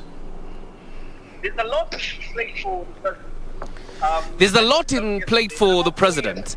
I pointed out yesterday that about 4 years ago, the president, while in Sagana, meeting Mount Kenya leaders and then snaked through Karatina and opened the Karatina market, the president was very specific. He said, that's 4 years ago, the president said, my choice for president, my choice for 2022 will shock a lot of people. And I think today, the shocker is coming down. It's when the president explains to his people why he thinks Azimio is the way to go. Is the day he explains to his people what he has done the last 5 years or the last 10 years, and then he'll be able to elucidate what he thinks should be achieved and what the next administration should achieve, and why he thinks bequeathing Raila Odinga the position of presidency, or bequeathing him the baton, is what is good for the republic. So generally today it will be about explaining himself to the people, explaining the handshake more like he has done in the several Sagana meetings he has held, but most importantly explaining the decision to probably hand over the baton to Raila Odinga as opposed to his deputy William Ruto. Remember, about 3 weeks ago there was, headlines, and the president is going to spill the beans. Probably today, the beans will be spilled.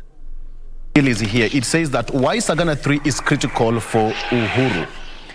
That is on the People Daily. Why is Sagana 3 critical for President Uhuru? Sagana 3 is significant in so many ways. This is probably the last meeting the president will hold in Sagana State Lodge as president of the Republic of Kenya. Secondly, he's speaking to his people, because this meeting, the invitees are only from the Mount Kenya region. There's a bastion of support for the president. So he's simply saying, I know I told you this and this in the last elections, but I'm simply telling you we have changed course. It is very significant, because this is what could deal a blow to other presidential hopefuls, or what you would call even people who have presidential ambitions in this central region, because he will simply be saying, I'm handing over, if I were to hand the baton, because the president said, I don't have the right, I don't have to influence anybody. I'm not saying this is the way, I'm not forcing anybody to take the direction I'm taking, but I'm simply saying, and it is in my personal right as president, it is in my personal right as a voter, that this is the way I would want to go, and therefore anybody who cares to listen to him, this is the way he would want to go. And obviously then, after the Sagana meeting, this Sagana 3 meeting, it would be interesting to see what are the fortunes for Raila Odinga in the Mount Kenya region, what are the fortunes for William Ruto in the Mount Kenya region. And therefore, this meeting for the president is quite significant. Again, knowing that it is coming just about a day before the National Delegates Conference of a Jubilee Party. And the Jubilee Party is supposed to ratify, first of all, the Jubilee Party colors, some of the decisions in terms of how they will compete with their colleagues in the Azimio la Umoja. But most importantly, the NDC will also endorse Raila Odinga as president. So this is quite a significant meeting, Victor, if you would argue so. First of all, for the Mount Kenya region, and most importantly, again, for President Uhuru Kenyatta and the course of politics in the coming years. We've seen the president retreating to local dialect whenever he's meeting the people down there, and most likely he's going to do that again. What is the significance of that? They say in English, if you want to speak to a person, you speak to them using a language. But if you want to speak to their hearts, you speak with the language they understand most. And I think that's the mantra for the president. It's okay to speak in English, it's okay to speak in Swahili, but I think so that he, connects one-on-one with his audience today, who are the voters in Mount Kenya region, who are the people who have supported him for the last 10 years. The president most likely will resort to speaking in Kikuyu so he can connect with the people. That is why I think, again, exclusively the meeting is about is for the people in the Mount Kenya region, and that is why probably he will resort to speaking in Kikuyu so that they understand him and probably even get it in a deeper sense and a deeper understanding of what his issues today are as regards the Sagana 3 meeting, Victor. And Jacob, finally, why Nyeri in particular? Why Nyeri? Why Nyeri? There's not so much significance in terms of Nyeri hosting the meeting, because I think in the Mount Kenya region, the only state lodge in the Mount Kenya region is the Sagana State Lodge, which is in Nyeri. So if you were to go by significance, there's not so much significance in the meeting coming to Nyeri. Only that the state lodge is in Nyeri. And most of the times when the president has done his meetings, he does them from the state lodge in Nyeri. But you also discover the president has some good passion for the state lodge in Nyeri. Whenever he wants to have a rest, whenever he wants to reflect, and most of the times he has come to Sagana. Admittedly, he has said himself how he loves the state lodge in Sagana. The ambience is good. So there's the love for Sagana, but there's nothing very strategic about the meeting happening in Nyeri or the significance of, the meeting being in Nyeri. Although you'll appreciate, Victor, the home of most freedom fighters, when you talk about the Mau Mau War, most of the freedom fighters actually came from Nyeri. We're talking about Dedan Kimathi, Waru Hui Tote, we would call General China. This is the home of the Mau Mau fighters. So if you are looking at significance in that sense, well, that could be it. Dr. Rotich, who said that it's going to be a hard nut to crack for the president to undo what the deputy president has done in the mountain over the years. What do you make of that?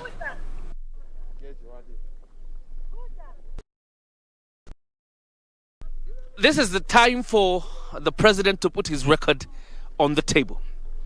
Remember, he's been in power for the last 10 years as president of the Republic of Kenya, as the political kingpin of this region. So it's time for him to put his record on the table. And if you've seen billboards, around the roads, the reinvigoration of a Jubilee Party, the president is saying, tuliahidi, tumetimiza. That simply is what he will be doing here, trying to elucidate his record. This is what I promised you. This is what I have delivered. This is what I promised you. I have not delivered. Why haven't I delivered on it? And this will be the president explaining himself. So again today, it could be a meeting of a president elucidating his track record for the last 10 years and about his promise to the mountain region. So Rotich is correct. The president will be talking about his track record too. But the most important thing is the significance of this meeting is more political than it is about legacy. Give us the itinerary. What's the program like, and what time do you expect the president to arrive there at the State Lodge? Well, Victor, it's very difficult to predict the president in terms of when he arrives, because as a president of the Republic of Kenya, this is not the only program in his itinerary. But we expect probably from 11 or 10, the president will be in Sagana, and then the meeting will kick off. And it goes all the way up until evening as he speaks to the people. But you can see the numbers of people who continue trickling in to Sagana for this very significant meeting.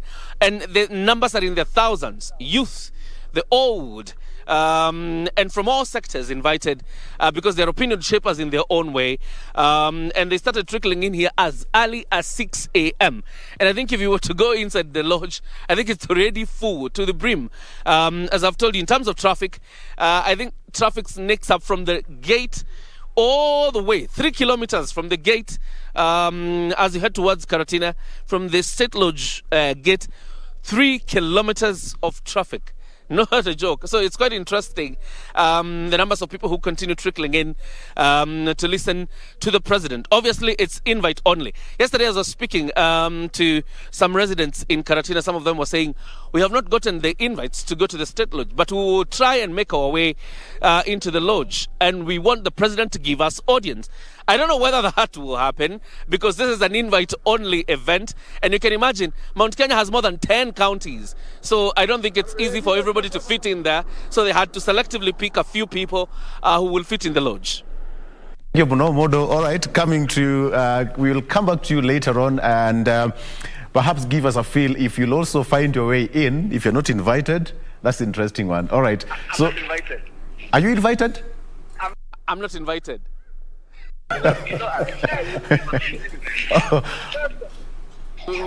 Okay, all right. JK there, live from Nyeri State Lodge. We'll be getting back to him later on to give us an update on what's happening there. Of course, he's given us an account of what you should expect from Nyeri State Lodge. And even from the pictures there, people are trooping in and said that they started doing that as early as 6 a.m.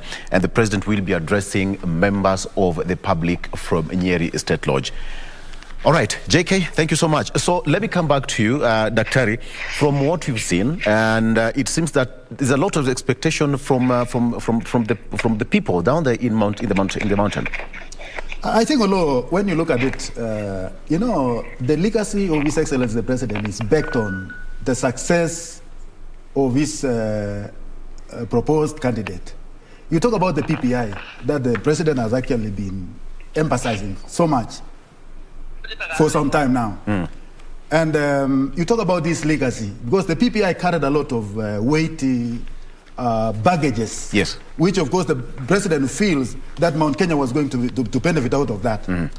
And also, he seems, by indication of his body language, he would still be a very key person or leader, either in Kenya or within Mount Kenya region. I mean, he will still be in the power base if his proposed candidate is going to win. Yes. And that is why a number of people have called Right Honorable Raila a lot of names. It is because of his position in the heart of His Excellency the President about the legacy that he has to leave behind. That this is the only person who will carry the promises or part of what he had pledged to the Republic of Kenya that he was going to do. Part of what will remain behind, the only person that he trusts to execute and to implement what he never implemented, yes, he is saying is Right Honorable Raila Odinga. Yeah. But you see, a lot of politics are very, that is why I look at Sakana meeting as exactly a do or die kind of meeting. Because if we will not make it, if the impact will not be felt after Sakana 3, it will be very, very, it will not really occur well according to the plan of His Excellency the President about this legacy come after the 2022. So in this case, but that aside, although Kenyans will have their position to take. Yeah. He's only talking to a section of Kenyans. That is Mount Kenya. And he will have to go around the Republic of Kenya to convince Kenyans that this is what I have, this is what I had for you. And the only person who will deliver the legacy that I've had all along is this man that I'm proposing. Okay. Hamisi, let me just put it this way. Is this the moment that the Mount Kenya region has been waiting for? Yes, my brother, because the Kenya region has been complaining for the last years. The president had not effectively implemented the area. That's why they were jittery for the last. But for the last 2.5 years, a lot of activities have been done on Kenya. So one of the things that I feel, or I believe, or some of us believe that he will do is to say, you were saying about infrastructure, look at this. So the presentation of what has been done for the last 2.5 years, or even a key to say, people who are complaining have been here. This is it. That is one. The other thing is apart from the infrastructure business, and that will be of his legacy, he will also have to say, because people have already proposed he's the party, say, please continue to be the party leader, and therefore we need to reinvent our party so that it has a position, in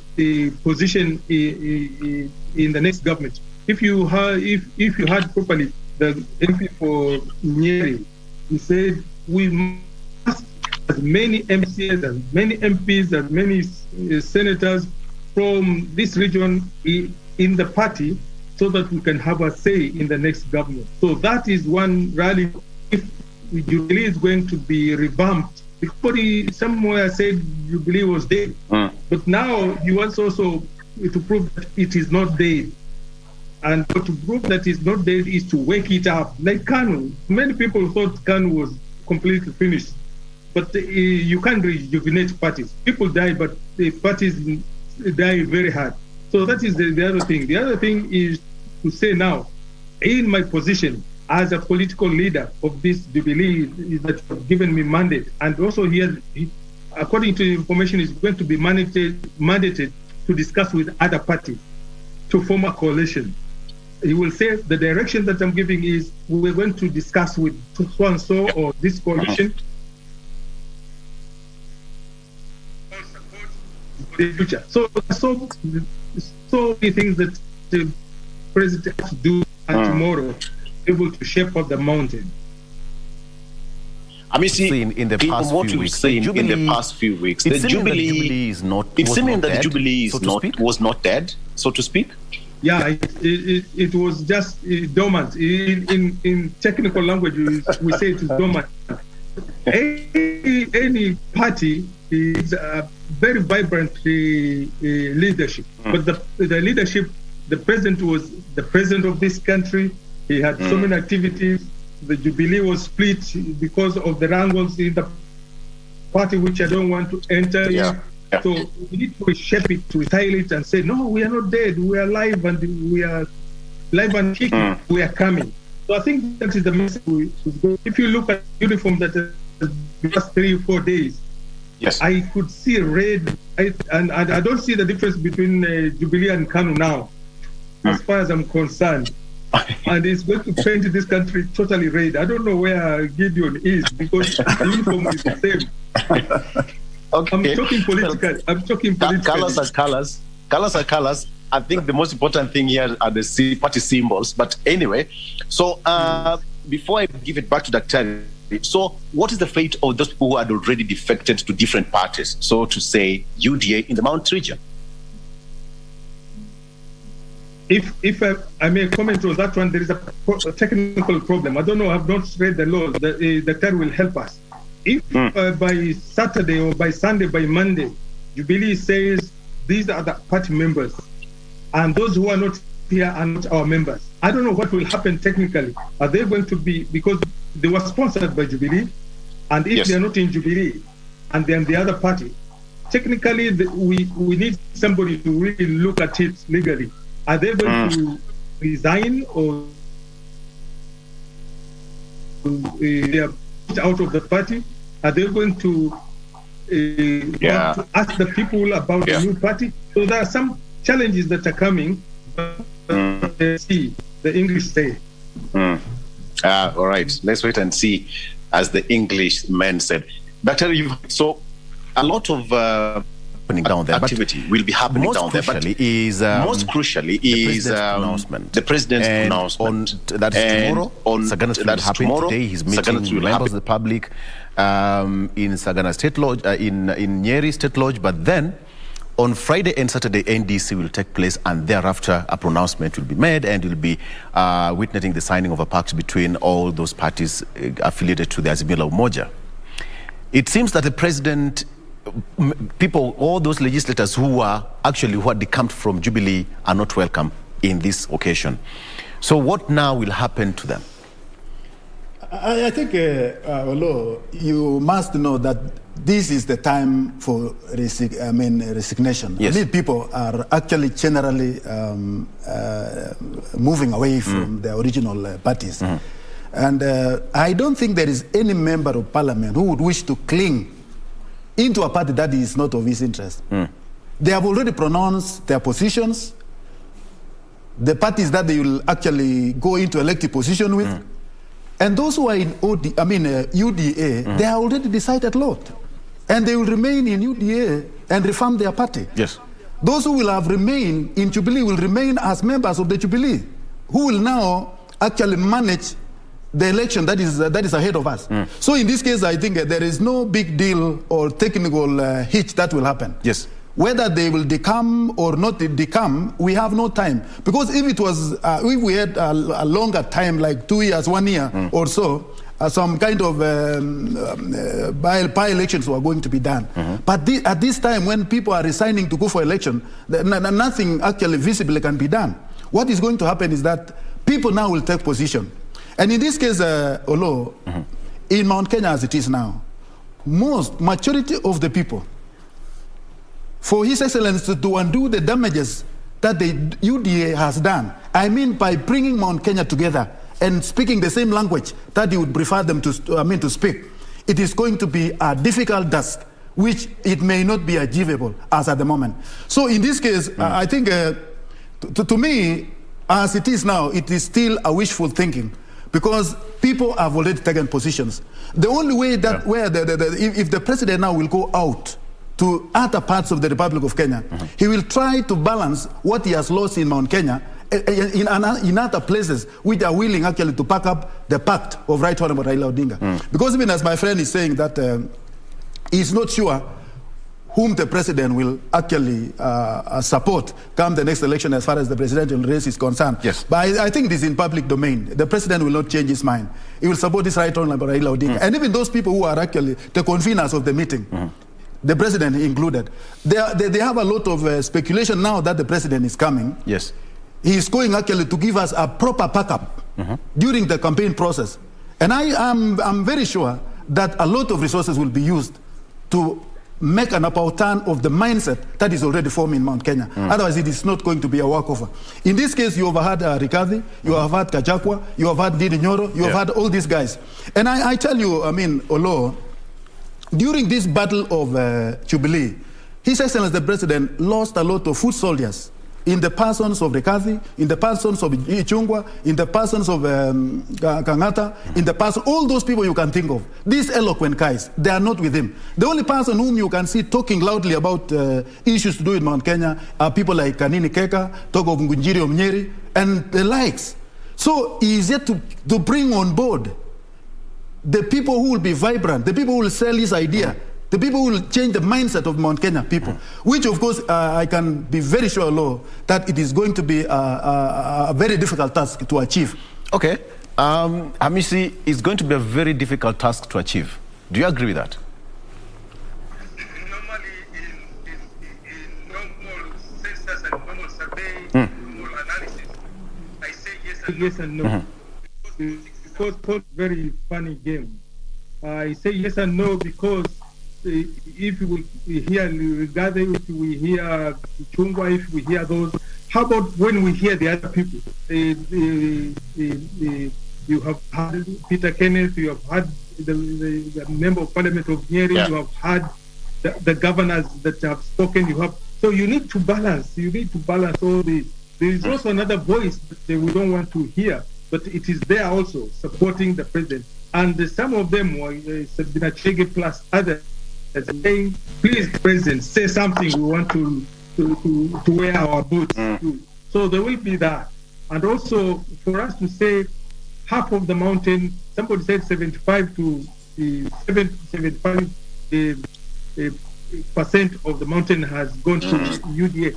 How sure are we? Which data do we have? Which data are we using? And how was it? Because let's look at it technically and specifically. Yes. And data can change overnight.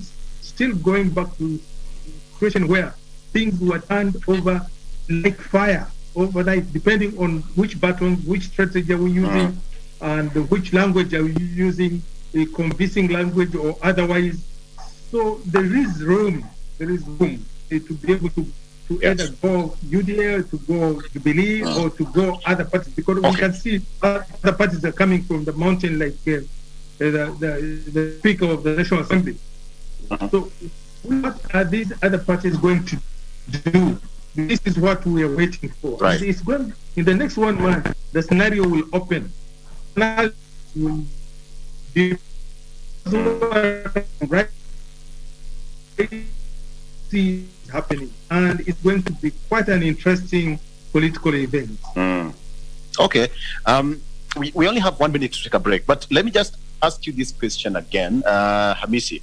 Yes. From where you sit, what do you think is going to come out from the State Lodge today?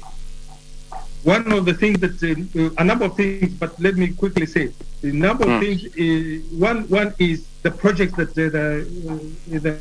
the government in the region will be explained and also given weight.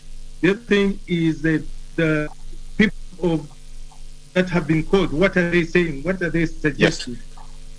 Is the direction that the president is going to take to politically to give those people. And I can see there's a direction to give weight to the NDC, and also the NDC to give weight to the leader of the party to negotiate. So I think the next 3 days are critical. A lot of decisions will be made.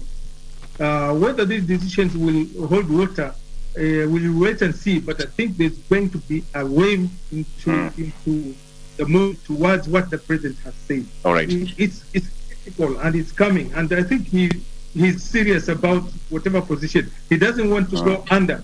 If you look at today's nation, the lame duck king, this one he has to fight. The nation says that. Yes, this one he has to fight it. That I'm not lame duck. I was only resting. I'm now alive at the top. All right, we'll discuss that, whether he's a lame duck king, all right, as you suggested here on the as Dr. Rotich, and even you as a viewer, because we are just taking a break. Let me just sip my cup of tea. I have it here, and Dr. as well. We'll be right back.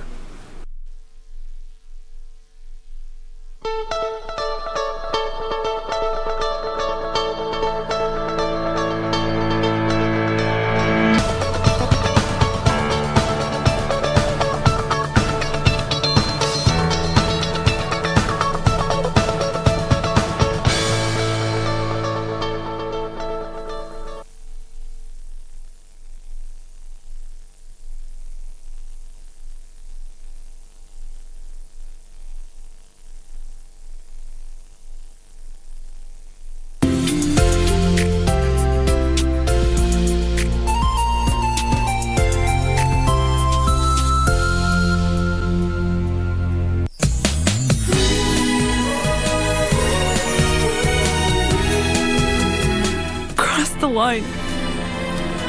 Jenny's my best friend. My parents treat her as their daughter.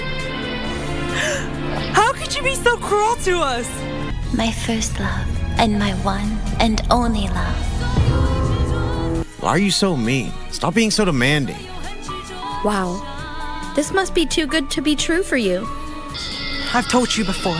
I will never allow you to take my position. Things didn't work out between us, so let's just let it go. Let's break up peacefully.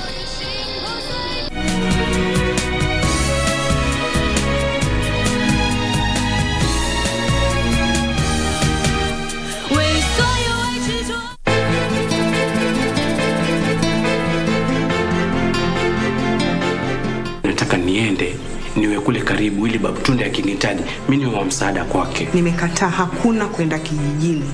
Wewe Tunde akuhusu nini wewe? Tunde babangu mimi. Kwa hivyo pia unaona nilifanya makosa. Hana haja na sisi.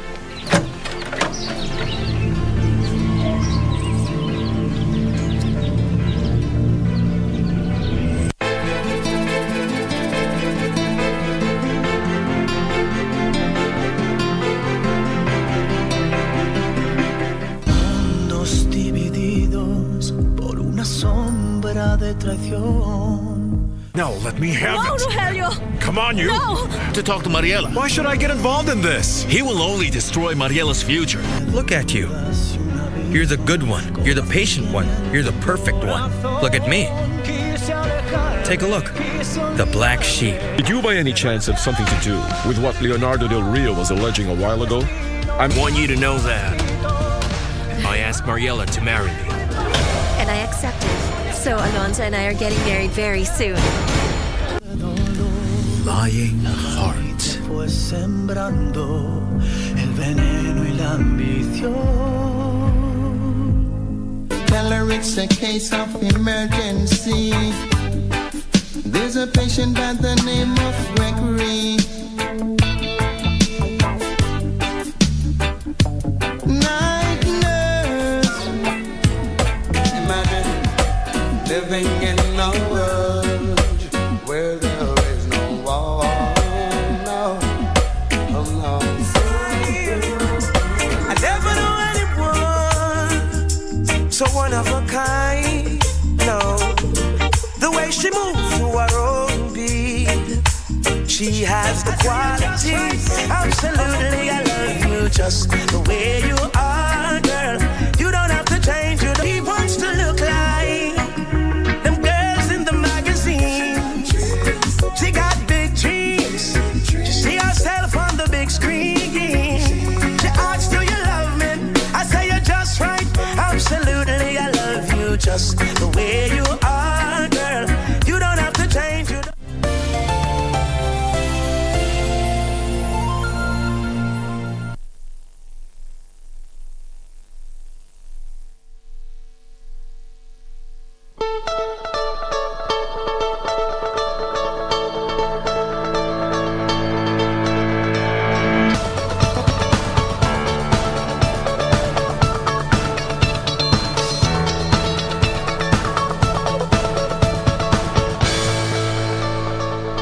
Of Sagana 3 and basically what will be happening down there in Nyeri. How about we quickly just look at how the roads are looking like at exactly 7 minutes to the top of the hour. This is what you're still focusing on. This is Likoni Road, and as I mentioned to you earlier, it will obviously remain a key road of focus up until we see the entire completion works, actually up until we see the entire road completed in terms of the remaining parts of that construction. So before we get to the whole nitty-gritties of this particular route and perhaps what's told the project, how far it has reached, the impact of the already completed areas, how about we quickly look at how the stretch is looking like in terms of traffic? Has anything changed? Is it the same as how it was when we earlier on looked at the traffic updates on this stretch? This is just from the area of the bypass, that is the southern bypass, up until the stretch of Likoni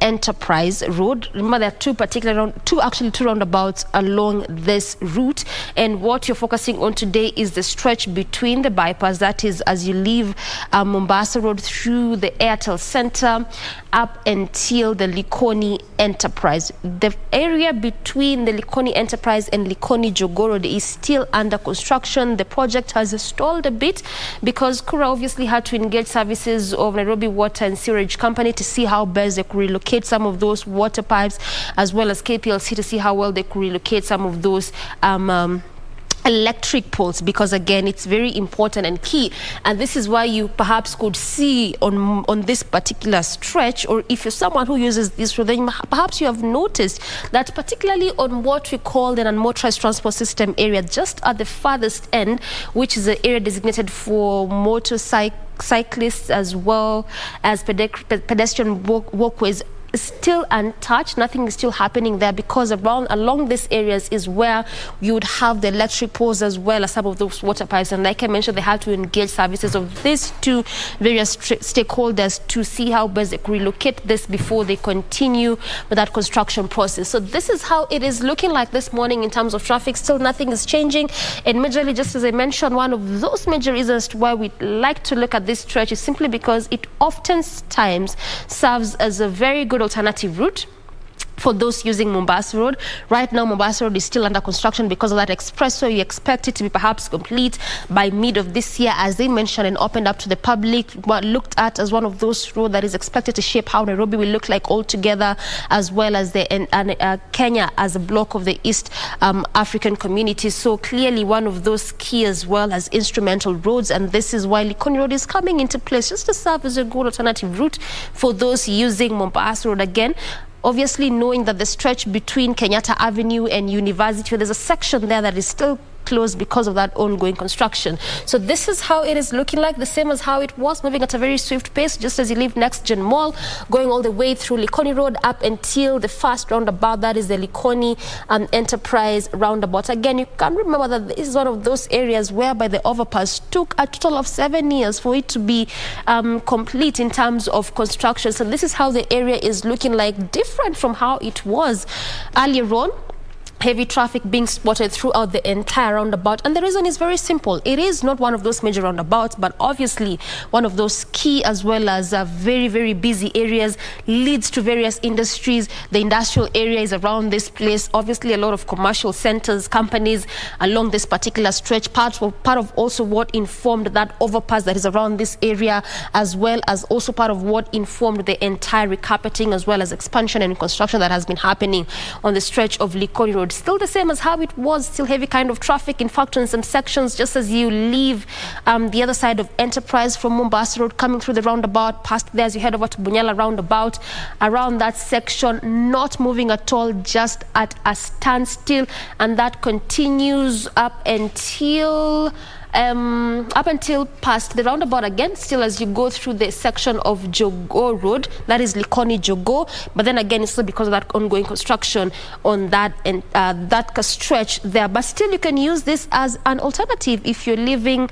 areas of Mombasa Road, as well as also as you head over to sections of Bunyala roundabout. But again, just as I mentioned earlier on, it will obviously remain a key road and area of focus up until we see the entire section complete in terms of construction. Also try to track how that will impact and affect traffic altogether. Director says that why not look at the roads in Nyeri today? But in one particular, there is something that we've noticed along Mombasa Road, the beautification of the pillars that is being done there. It turns out to be a beautiful scene anytime you're driving along that highway, right? Yes, I mean, I just mentioned that Mombasa Road is going to be looked at as that road that is expected to shape how Nairobi will look like altogether. And not just Nairobi, but how the entire country will look like in the eyes of the face of the entire East African community. So again, when you look at the beautification process, it's part of what is expected to shape how the city will look like. And even as director says that we should look at Nyeri, I mean, clearly it's very obvious, heavy kind of traffic on that area that began as early as yesterday. So it will be a very, very busy day. Absolutely. Yes. Doreen, thank you so much. All right, so let's continue here with the discussion on, we are coming to the tail end actually on this one. I'm quite interested on the front page of the Daily Nation. And there we have it. A lame duck king? Okay, Mr. Take it away. Is the president a lame duck king? No, he can't be. In my country, where I come from, when you see a lion quiet and kind of crouching, he is not asleep and he is not dead. He's waiting to pounce on a prey. When you see a lion has been rained on, don't think he's a cat. You touch it, you create a problem. I think he's not a lame duck. I think he's strategically waiting to. That may disturb those people who think the lion was asleep. He will shape. To me, he's not asleep and he has every potential in the next few months to be able to reclaim whatever has been lost, so-called lost, and they can come back. The other thing, that thing lame duck is answered by the headline in the Standard, which way mountain actually it's the Daily Nation going to face. It's the Daily Nation. Yeah, the Daily Nation. And then peeling of the beans. Again, where I come from, beans are very important items. When you peel them, people collect them and cook them. So there must be some food being cooked when the beans are split this afternoon, and the people who ran to be able to say, let me get a share of the beans. What are those beans? What is being split will shape the minds and the strategies of the future politicians in Kenya. So I think there's a potential. I am still positive in my approach in terms of potential of showing what somebody can do or what somebody has done and what somebody will be able to do. And like what the Secretary has said, all the signs are the president going to support the opposition leader, Honorable Raila Amolo Odinga. Yeah. And that seems to be a fact right now. What remains is the strategies and the legal instruments that will be developed from today in terms of pronouncements, in terms of putting in strategy, in terms of signing the understandings and also the coalition agreement. And if that happens, there are two other angles. Where is Gideon Moi? He's always been a partner. His party has been related to Jubilee. Where is Mheshimiwa Kalonzo Musyoka? He has an understanding with the president. You can see the wave. Either they come or they don't come, but if they do come, that will be a bigger force in terms of this partnership in the coalition. And the future of the governments, I think, in Kenya will be coalitions. Because like somebody said, not a single party can be able to galvanize and get 50 plus 1 without working with the other. If you look at the blocks, we're working on blocks. Western bloc, whether you talk about it, people are thinking regionally. Like when you say the mountain is a region, is a region. When you say Nyanza is a region. When you say the Rift Valley is a bigger region. When you say the Eastern. So people will be working strategies to bring these blocks. If you're meeting in State House yesterday, it's a kind of half of a region. Yes. There is another group that may come. So all these will be able to assist in giving direction. Okay. Of where. So in your opinion, the president still controls the grip of the mountain. Oh, definitely. If he remains the party leader of Jubilee, and Jubilee is rejuvenated, he will call some shots, some big shots. Yeah, because there are people who are also strong on the ground, but they're waiting for the president to give a go ahead. Yes. All right. Okay. I mean, see, Dr. the same question I'm pushing to you. Is there a lame duck? I think the lame duck assertion, is more political than reality. Yes. Because His Excellency the President has been very active. He's been very aggressive in implementing the pledges that he made to the Republic of Kenya when he actually sought for the position. And he has never gambled on it. So in this case, when you talk about a lame duck, you talk about somebody who is very indecisive, somebody who has no control, but His Excellency has a pure control of all that which he has been doing. And the tack that is being put on, as quoted by this paper, I think it is more political than a reality. Because he is not what he said. And one thing that I want to express, Olo, why I'm talking, or why I say it is a political kind of tack, it is because they are now viewing the president that he has no control of the Mount Kenya region, where he comes from. And then in this case, I don't view the president as somebody who should have a control of a particular place. But I think as he is, he has a control over all the promises in the Republic of Kenya. He's the president. He's the president of the path stops at him. So when will he stop to have control of anything that is being done? All that which you have observed that has been done in this country are done under his plan. Dr. I beg to differ with that. We've seen most of these politicians, more so the presidential candidates, whenever they want to speak to the hearts of the people, they troop back to their home turfs. We've seen Honorable Kalonzo Musyoka going back to Kambani, having a 3-day or 4-day tour with the Kambani region, Raila doing the same. Deputy President William Ruto 2-3 weeks ago was in the Rift Valley region. And now, what is so wrong with the president going to the mountain to troop his people behind him? You see, when you talk like that... Yes, he is the president, fine. Olo, yes.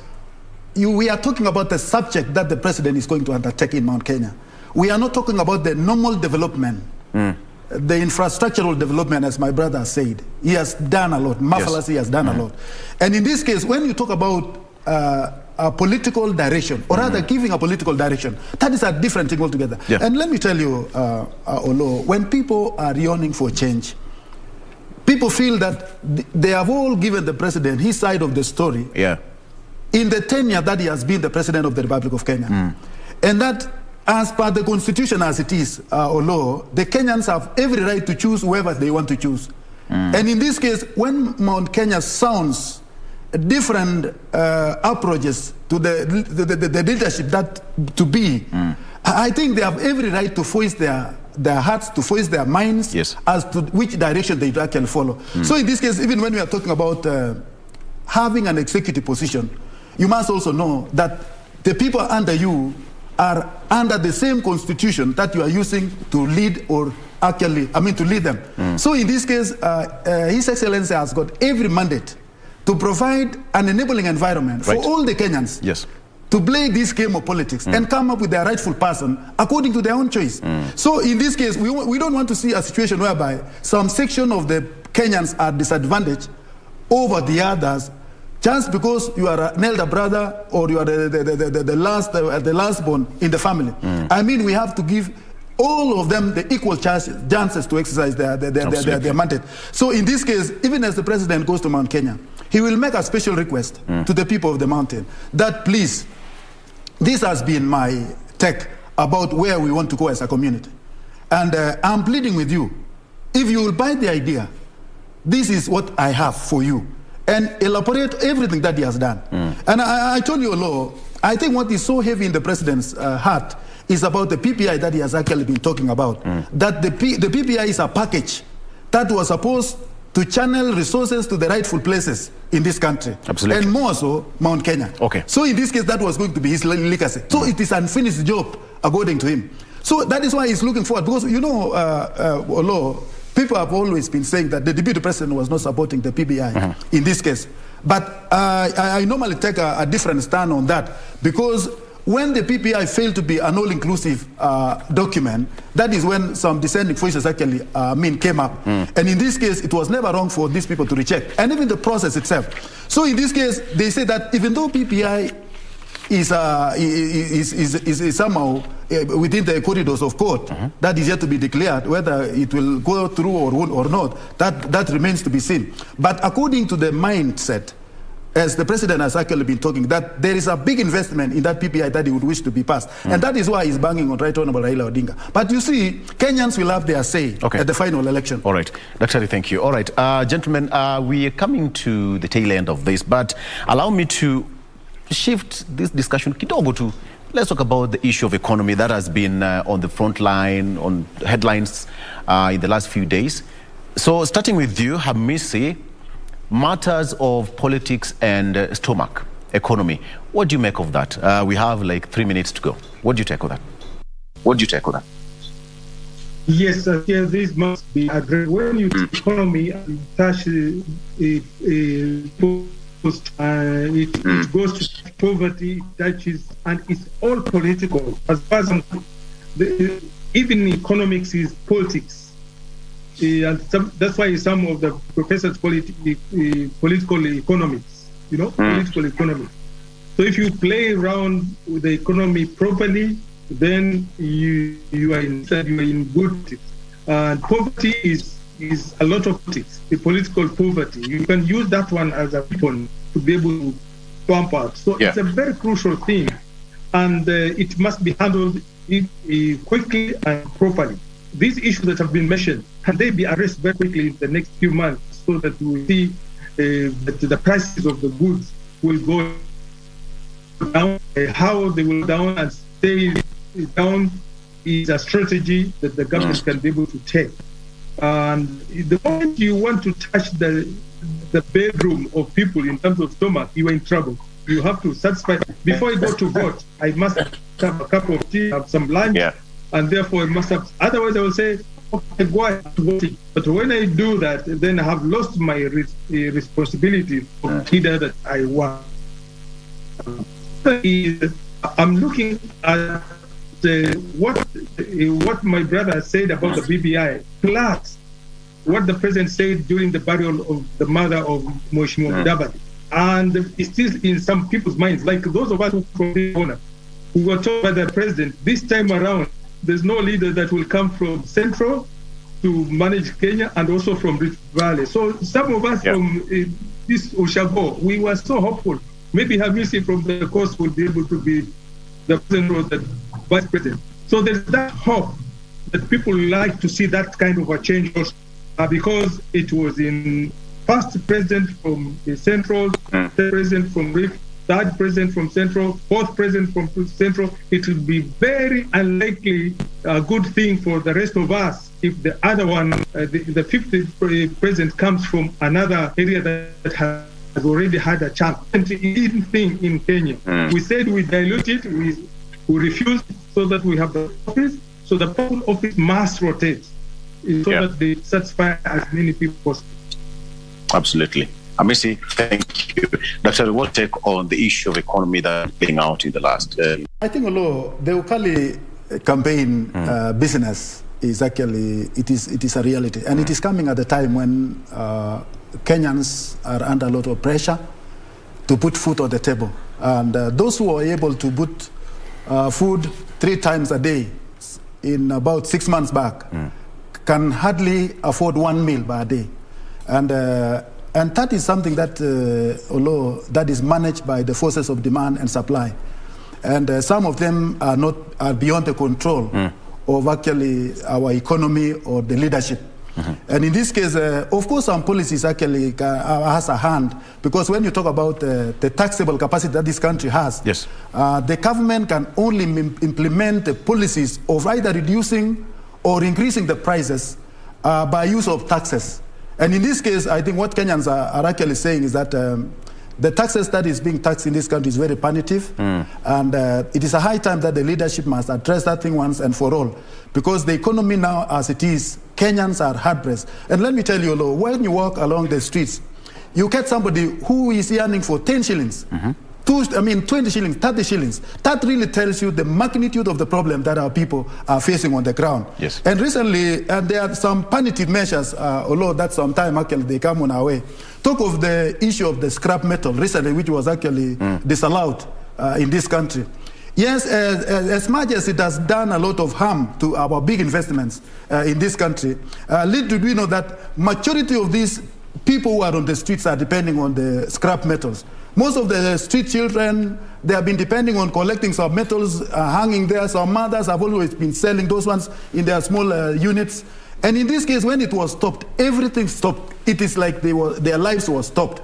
So that is where we are saying, before any resolution is reached by the respective authorities, I think they would rather consult the ground, the grassroots people, before they make any, because much of what has been done in this country has been very, sometimes actually touches on the lives of the people. And there are other things, although, which of course I don't want to touch so much about the demolitions of buildings. In 20 seconds, please. In most of the places, actually has led the people to starve.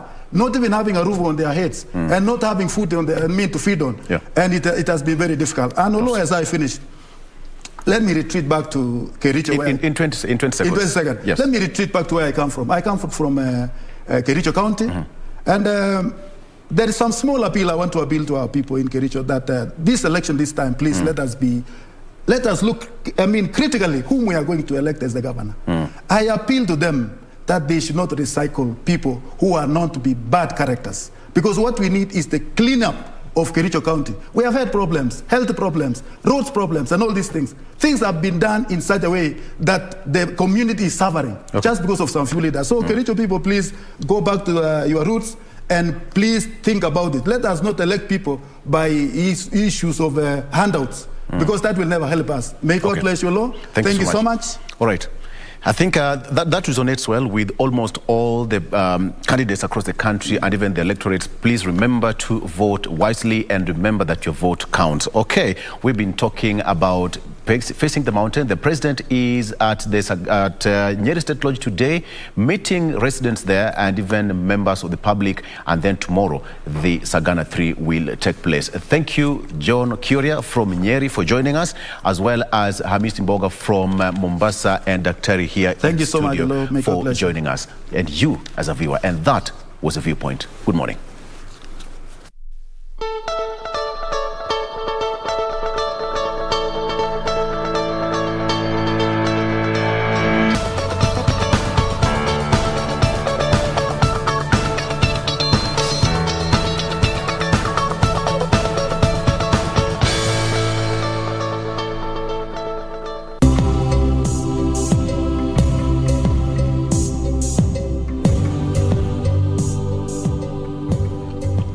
Nyeri County, code 019, is located in the former Central Province of Kenya.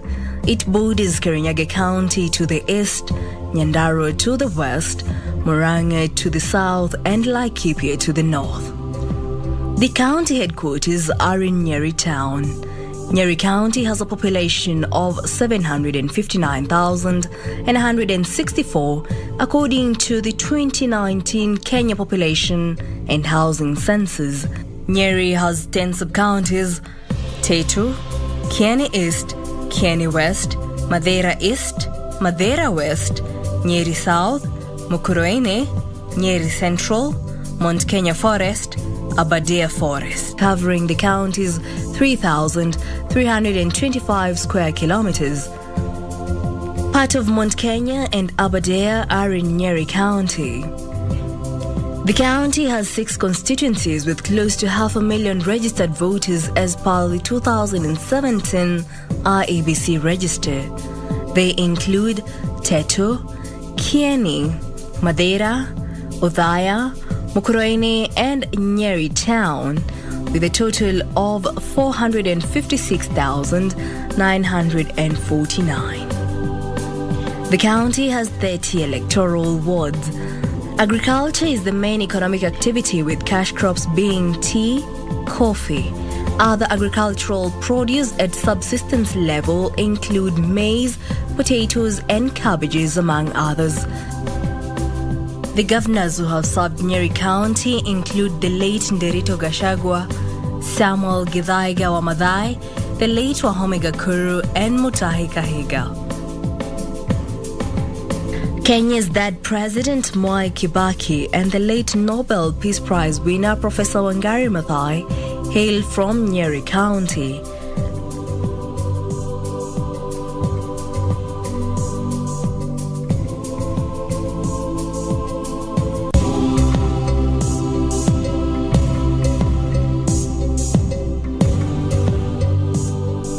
Murang'a County, code 021, is located in the former Central Province of Kenya. It borders Kirinyaga County to the east, Nyandarua County to the west, Kiambu County to the south, and Nyeri County to the north. The county headquarters are in Murang'a town. Murang'a County has a population of 1,056,640 people according to 2019 Kenya Housing and Population Census.